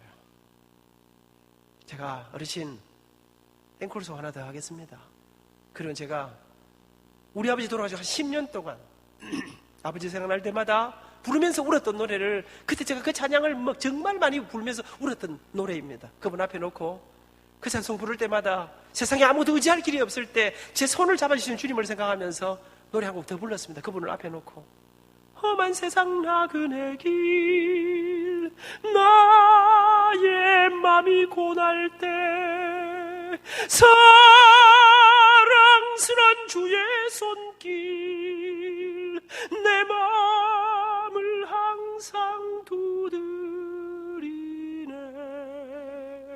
주 예수를 내가 안 뒤 나의 죄짐 벗었네. 영원토록 감사하며 늘 주께 영광 돌리리라. 오 예수, 나의 생명, 내 맘에 영생 주셨네. 나의 기쁨, 나의 생명, 주 손길 날 구원했네. 이분이 울기 시작했습니다. 그 눈물이 통곡으로 바뀌었습니다. 그 다음 주일날 이분이 세례를 받았습니다. 여러분, 예수 믿는다는 거는요, 참 굉장한 일. 그렇게 결사적으로 여러분 핍박하던 이 사람이 그렇게 예수님을 영접하고, 여러분, 이분이 나흘을 더 살았습니다. 이 나흘 동안 이 사람이 지씨 집안의 장손이었습니다. 자기 친척들을 다 불러 모았습니다. 놀랍게도 여러분, 그렇게 모두가 우상만 섬기던 사람들이 이 한 사람, 지석부 선생님 한 사람 때문에 온 가족이 다 예수 믿기로 결정해 식사 시간마다 자기 술 친구, 담배 친구, 도박 친구들에게 복음을 전하기 시작했습니다. 그리고 목요일 밤 잠자리 드시다가 주무시듯이 세상을 떠나 천국에 가셨습니다. 저는 잊지 못합니다. 진주상가, 여의도 진주상가 앞에서 장례인지 잔치인지 알 수 없는 감동적인 예배를 드리고 장지까지 갔다 오는데 제 가슴이 뛰었습니다. 흥분해서 너무 기쁜 마음으로 장지를 다녀오는 버스 안에서 제 머릿속에 거의 집에 도착 다 했는데 또 한 가지 생각이 떠올랐습니다. 그래, 우리 교회 안에 있는 사람들 말고 이 세상 바깥에 내가 찾아가서 만나주지 않으면, 내가 찾아가서 전해주지 않으면 자기 스스로는 절대로 이 생명의 복음을 들을 수 없는 이 땅에 진짜 불쌍한 사람 누가 없겠나 생각하는데 한 사람이 떠올랐습니다. 그 사람은 어린 시절 우리 동네 어떤 사람이 밥 얻으러 들어왔습니다. 우리나라가 너무 가난할 때니까요. 근데 동네 어르신이 밥을 안 주고 돌 가지고 이 사람을 때렸습니다. 피를 흘리는 이 사람을 동네 어르신이 쫓아내버렸습니다. 제가 너무 놀라서 어떻게 이럴 수가 있냐고 여쭤보니까 저 사람 우리 동네에 들어오면 안 된다는 거예요. 왜 그렇습니까? 그 사람은 한센병 환자였습니다. 나병 환자였습니다. 학생들 잘 모르면 엄마한테 가서 나중에 물어보시기 바랍니다. 여러분, 살이 썩는 병입니다. 눈썹이 손가락바닥에 허물어지는데 이 병이 걸리면 동네에서 쫓겨났습니다. 가족관계 못 살았습니다. 그런데 여러분, 조사를 해보니까요, 강원도부터 서울도까지 겨울이면 얼어 죽었습니다. 굶어 죽었습니다. 제대로 정착 못한 사람들은 너무나 비참하게. 그리고 제가 서울 인사동에서 아내와 함께 3회 공연의 음악회를 열었습니다. 표를 팔아서 꽤 많은 돈을 모았습니다. 유흥품을 준비하고 우리 교회를 지금 봉고차를 타고 일주일 동안 전국에 있는 나완자촌 투어를 떠났습니다. 예수님의 일생을 1시간짜리 음악회로 엮어서 이렇게 모입니다. 살썩는 냄새가 숨을 못 쉽니다. 그런데 문제가 생기기 시작했습니다. 음악회를 시작합니다. 예수님 날 위해 죽으셨네, 왜 날 사랑하나, 겸손히 십자가 지시었네, 왜 날 사랑하나. 제 아내가 메조소프라노 아닙니까? 그럼 이중창으로 나와야 됩니다. 왜 날 사랑하나 일도 하기로 했는데 노래를 안 부릅니다. 왜 날 사랑하나. 보니까 시작인데요, 온몸이 무너져 앉아있는 사람들 보고 정진이가, 마음이 여린 정진이가 울기 시작해요. 여러분, 울면 노래가 안 됩니다. 그 한 주간의 음악회는 제가 울면 집사람이 받고, 집사람은 제가 받고, 가는 곳마다 눈물바다가 되었어요. 마지막 여수의 양원을 거쳐서 소록도에 들어갔습니다. 약 2,000명의 1,700명 가고 사람들이 모였는데 2시간 집회가 눈물바다가 됐습니다. 너무나 아름다운 섬에 세상에서 천벌을 받았다고 쫓아내버린 이 사람들이 모여있는 이 사람들 앞에 너도 울고 나도 울고 같이 울고 집회를 마치고 나오는데, 출발을 이제 서울로 출발을 해야 되는데 출발이 안 됩니다. 운전대를 잡고 있는 분이 우느라고 해요. 제가 그 소록도 봉고차 안에서 울면서 서울을 향해 떠나기 전에 제가 하나님 앞에 한 가지 약속한 게 있습니다. 하나님, 나는 앞으로 일생에 제 가진 전부를 다 동원해서 제가 사람을 살리는 사람, 사람을 세우고 사람을 섬기는 일에 제가 가진 전부를 쏟아붓고 싶습니다. 그날 이후 집사람하고 저하고는 틈만 나면, 유인품만 좀 생기면 전국에 있는 나완자촌, 고아원, 양로원, 교도소, 군부대, 소년원 닥치는 대로 돌기 시작했습니다. 여러분, 지금 돌아보면요, 돈 한 푼 없던 그 시절에, 근데 가는 곳마다 반응은, 선물은 너무나 초라하고 노래도 말도 못할 때입니다. 그런데 반응은 폭발적이에요. 서대문 형무소 가면 2,000명씩 앉아 있습니다. 맨 앞자리는 사형수들이 포승줄 메고 옆에 간수들이 끼고 앉아 있습니다. 제가 잊지 못합니다. 이래하신 구세주여 내 말 들으사, 죄인오라 하실 때에 날 부르소서, 주여 주여 내 말 들으사 하는데요, 사형수 한 사람이 포승줄 맨 손을 꺾고 통곡을 하면서 주여 가는 곳마다 하여튼 반응은 폭발적이었어요. 그렇게 대학을 졸업하고 대학원을 갔다 오고 들어가고 군대를 갔다 오니까 제가 말씀드린 대로 고신대 교수가 됐습니다. 3년이 지나서 정식 교수가 됐습니다. 학생들 열심히 가르쳤습니다. 저는 제가 좀 못됐습니다. 싹수 있는데 공부 안 하면 죽여버립니다. 생각하는 애들이 우리 양재원 교수님, 양재원 학생 때부터 착했습니다. 성질 열심히 공부했습니다. 근데 이 자식들이 공부 안 하면 제가 수업하다가, 우리 기도하고 수업 시작하면, 기도하고 시작하는데 이 자식 공부 안 하면 제가 기팡매 한 대 올립니다. 야, 이 새끼야, 돈도 없고 백도 없고 아무것도 없는 놈이 공부를 안 해. 야, 이 자식아, 그래 안 해갖고 니 인간이랑 뭐 먹고 살라고 이 일하니 뭐 살기고 정신 차리라 이 자식아. 그리고 제가 다시 기도합니다. 한 대 때리고 나면요, 또 후유증을 없애야 될 거 아닙니까? 제가 손을 잡고, 여러분 절대로요, 나가 죽으라 이러면 요새 아들 나가 죽어빕니다. 그러니까 요새는 뭐 때리지도 못하죠. 아들이 비리비리 해가지고 제가 손잡고 다시 기도합니다. 살아계신 하나님, 이 세상에 아무도 우리를 주목하지 않지만 하나님께서 우리 판수 주목하시는 줄 믿습니다. 하나님, 이놈이 좋은 목소리 주셨는데 정신 안 차립니다. 여러분, 그런데요, 제가 참 보기 막 우리 아이들이요, 그래 손 붙잡고 기도하면 애들이 웁니다. 100kg가 울면요 볼만합니다. 눈물방울이 이렇습니다. 제가 수업이 끝날 때 말해줍니다. 절대로 포기하지 말아요. 포기하지 않으면 길이 있대. 포기하지 않으면 하나님이 네 길을 인도하신대. 여러분, 학교 안에서 어느 날부터인가 많은 일들이 제 삶에 찾아오고 열심히 하고 맡겨진 일들, 지금 돌아보면 하나님이 제게 너무나 많은 기적 같은 일들이, 생각도 못한, 여러분 정말로 여러분 아무것도 없는 그랬는데 놀라운 은혜들을 베푸시는데, 여러분 그 기적을 경험하면서 학교에서 너무나 행복하게 여러분 이 아이들이 지금 제가 파리에 가니까 파리의 바스티유 오페라단에, 여러분 세계적인 오페라단 아닙니까? 여러분 뭐 세계적으로 잘하는 애도 아니었어요. 그런데요, 아이들이 우리 제자가 2명이 들어가 안 있습니까? 일마이들이 뭘 한 줄 아십니까? 그 안에 우리나라 단원이 8명이 있는데 이 아이들 데리고, 선생님, 그날 학교 다닐 때 말 한마디도 못하던 애가 저한테 그러다 밥 사주면 저한테 뭐라 하냐면, 선생님, 내가 어느 날 선생님처럼 영향력 있는 날이 다가오면 내가 절대로 돈 되는 일만 하지 않고 의미 있는 삶을, 의미 있는 노래를 부르며 그래갖고 8명의 애들이 전부 다 세계로 여행을 다니는 아이들을 들어주고, 너가 절대로 돈벌이만 하는 노래 하면 안 된다. 이 아이들을 끌고 여러분 프랑스의 파리에 여러분 개척 교회들을 위해서 이런 모금을 하고 세계를 다니면서, 우리 아이들이 여러분 고신대학이 뭐 사실은 무슨 세계적인 학교는 아니지 않습니까? 그런데 이 아이들이 유학 가서 정말로 놀라운 일들을, 여러분 지금도 흩어져서 정말로 자랑스럽게, 이번에 우리 양지영 교수가 서울 KBS 홀에서 이제 메시아 독창합니다. 사실요, 이번에 솔리스트 정하는데 우리가 70일에 서울 갑니다. 사람들이 뭐래, 야, 서울 가면 말이지 우리나라 정상급 가수들을 독창자로 세워야 안 되겠나? 무슨 소리 하고 있노? 여러분, 우리 아이들이 아니네, 어른들이네요. 여러분, 우리 이 아이들이 기도와 눈물과 사랑과 신앙으로 자라서 평생 교회 음악을 해요. 이 사람들이 여러분 정말 그 어떤 사람들과 다른 영감이 넘치는, 저는 그래서 이번에 가서 본때를 한번 보여주려고 합니다. 1600석인데요 지금 시작도 안 했는데 지금 표 달라고 난리가 나가 지금 엄청 좀 고민하고 있습니다. 사랑하는 여러분, 학교 안에서 제 삶에, 여러분 제자들의 삶에 하나님이 많은 열매들을 주기 시작했습니다. 33살에서 교회 장로가 되었습니다. 나는 장로님이 뭔지도 모르고 장로가 됐습니다. 하나님 제게 교회와 함께 너무나 놀랍고 크신 은혜들을 경험하게 하셨습니다.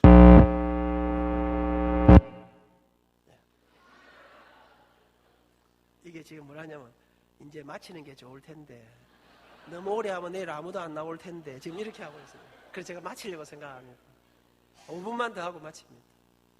여러분, 하나님 너무나 많은 은혜와 기적들을, 교회와 함께 너무나 풍성한, 여러분 정말 교회 속에, 여러분 제가 내일 모레 조금씩 이야기하겠습니다만은 교회와 함께 하나님이 제게 교회가 저를 성장케 하지, 교회와 함께 너무나 많은 은혜들을 경험하면서 여러분 우리 선배님들과 너무나 행복한 30여 동안의 사이동교회 삶들을 하나님 제게 영위하도록 해주셨습니다.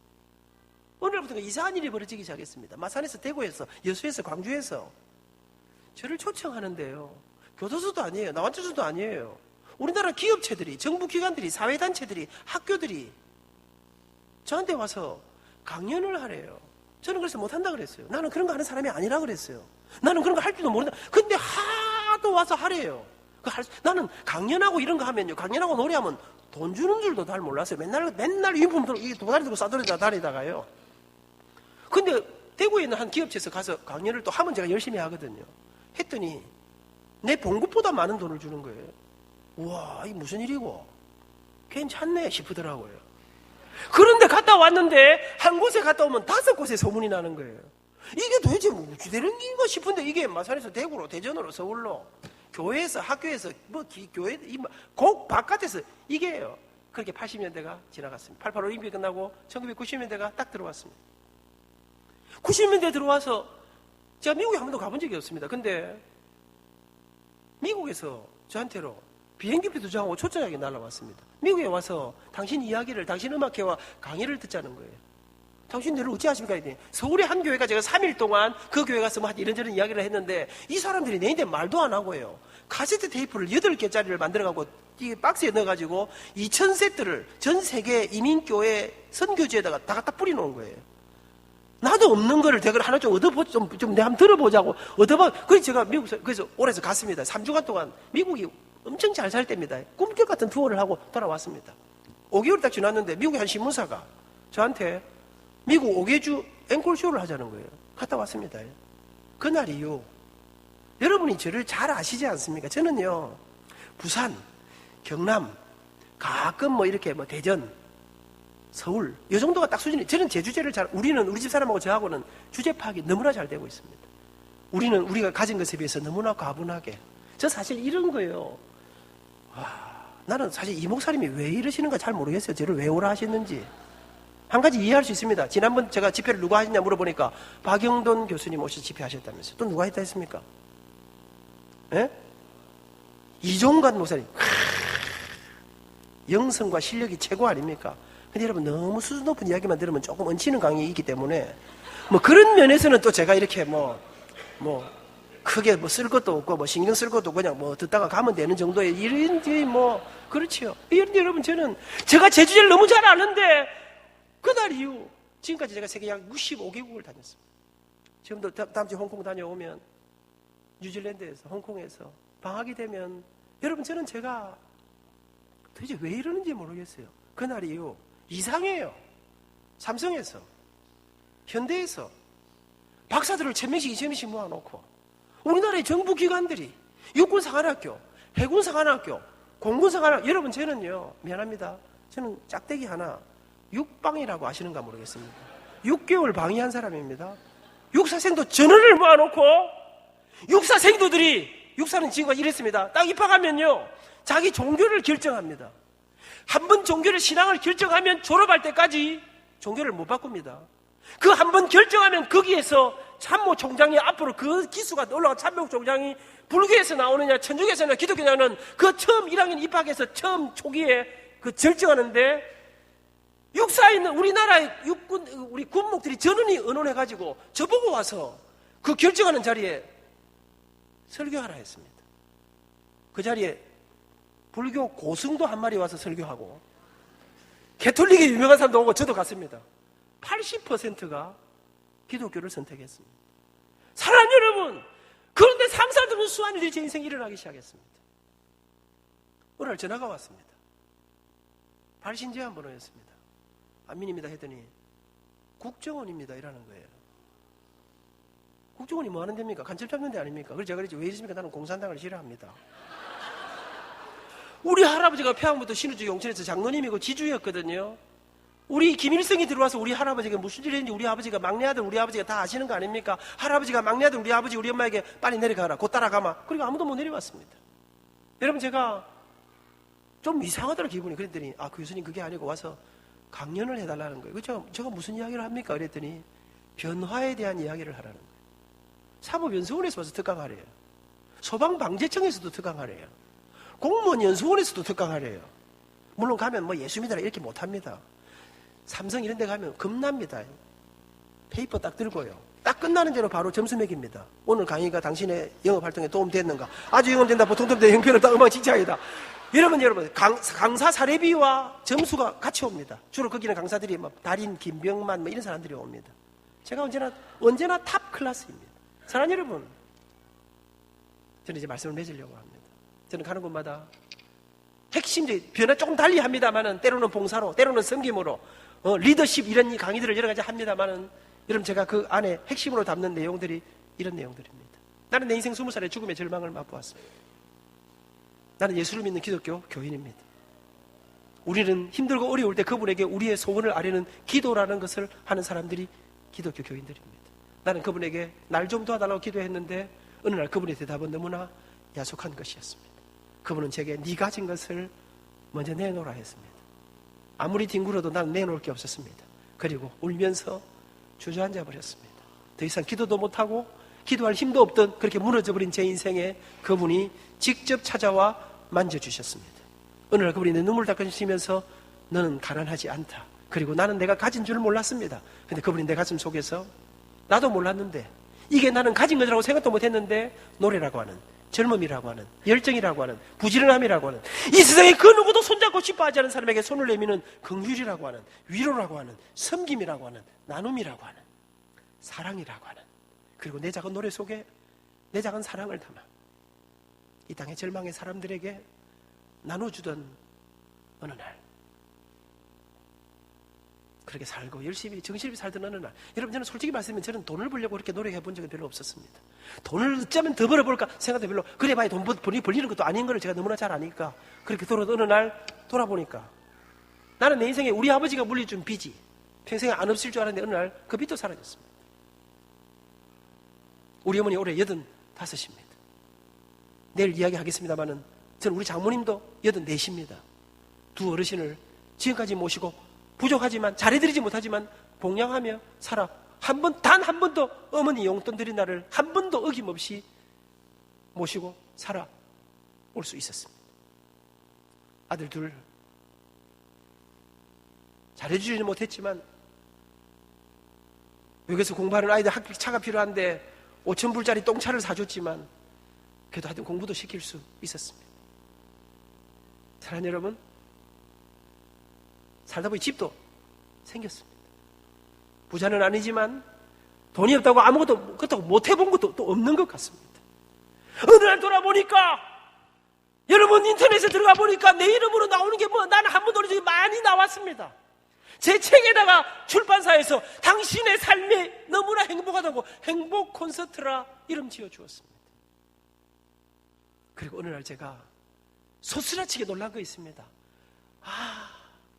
내가 울고 있던 그때가 아니고 내가 유치원 다닐 때부터 우리 주님이 내게 안민아, 네 인생에 정말로 멋진 삶의 길이 있단다. 안민아, 돈 때문에 울지 말고 진짜 중요한 걸 붙잡으면 나머지는 내가 네 인생을 책임질 긴데. 저는 어느 날 이미 주님이 내게 해주셨던 그 해답들이 내 삶의 걸음들, 이게 도대체 무슨 말인지 이해할 수 없던 이 걸음 속에 역사하신 그 주님 때문에 가는 곳마다 내 인생을 바꾼 한마디, 내 삶의 정말로 삶의 힘이 되는 근원이 되는 성경 말씀 하나를 가는 곳마다 소개하고 강의를 마칩니다. 그 말씀이 오늘 읽었던 말씀입니다. 아미나, 정말 중요한 걸 붙잡으면 이 세상의 수많은 어려운 가운데 여전히 본질을 붙잡고 나아가면 나머지는 내가 책임진다. 그 말씀이 오늘 본문 말씀입니다. 너희는 먼저 그의 나라와 그의 의를 구하라. 그리하면, 사람들은 말합니다. 예수 믿으면 떡이 생기냐 밥이 생기냐. 여러분, 저는 그렇게 지금 돌아보니까요, 순간마다 길이 없었는데 그 주님 제게 한 걸음 한 걸음 디딜 때마다 반드시 그 다음 발자국, 그 다음 스텝의 걸음들을 인도하신 살아계신 우리 하나님 아버지, 저는 예수님이 정말로 좋습니다. 세상 여자들은 다 키 큰 남자 좋아합니다. 사람들은 돈 많고 위대한 사람을 주목합니다. 근데 우리 주님은 영국도 종구 속에서 태어나 이 세상에 어디도 의지할 길이 없어 울고 있는 한 어린아이를, 그 눈물을 기억하시고 실패한 베드로를 찾아가신 주님께서 물으신 한마디가 뭡니까? 정신 차릴 기가, 앞으로 잘락하노, 잘해볼 기가, 요 각사에다가 손가락 빨아서 도장자 찍어라. 그런 거 안 물어보시고 그냥 베드로에게 딱 한마디 물었습니다. 사랑하는 시몬아, 넌 날 사랑하느냐? 실패한 인간 베드로, 3번이나 부인하고, 여러분, 저주하고 도망쳐버린 그 제자를 향해 찾아가셔서 다시 손을 내미신 주님 앞에 베드로가 무슨 질문인지도 모르고, 주님, 내가 실패한 인간이지만 그래도 내가 주님 사랑하는 주님이 아시지 않습니까? 주님이 그 한마디 들으시고 내 양을 먹이라, 내 어린 양을 먹이라, 내 양을 치라. 그렇게 다시 만난 예수 그리스도를 다시 만난 베드로는 일어나 세상이 감당할 수 없는, 시대가 감당할 수 없는 위대하고 놀라운 거룩한 주님의 교회를 세우는 삶을 살아가지 않았습니까?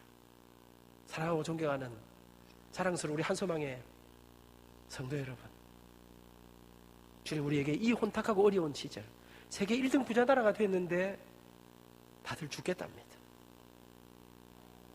해일 조선이라 이 나라를 떠나고 싶답니다. 저는 그렇게 믿습니다.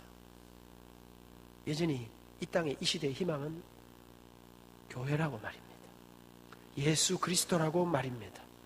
이 무너진 세상을 다시 일으키는 일을 위해 우리를 부르시면서 주님이 물으시는 한마디가 있습니다. 그동안 돈은 얼마나 모아놓으셨는가? 노후 준비는 잘 되셨는가? 자녀들은 뭘 하고 계신가? 아버지는 뭐 하시노? 그런 거 안 물어보시고 주님이 우리에게 물으시는 한마디 말씀. 사랑하는 내 아들아, 사랑하는 내 딸아, 넌 날 사랑하느냐?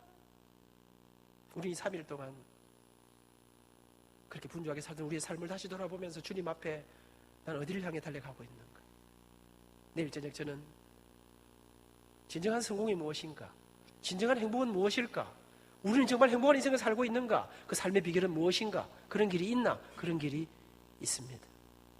사랑하는 여러분, 예수 그리스도 그분 안에 있는 이 위대한 길, 그분을 만나고 그분을 만났을 때 인생에 많은 것을 갖지 못했지만 부유한 삶을 살아가고 참 행복을 누리는 그런 놀라운 역사가 이 시대 교회 이곳에 이 땅에 희망이 있음을 선포하는 그런 자랑스러운 기적의 역사들이 계속되는 우리 교회, 우리 성도님들이 될 수 있기를 축복합니다. 내일 뵙겠습니다.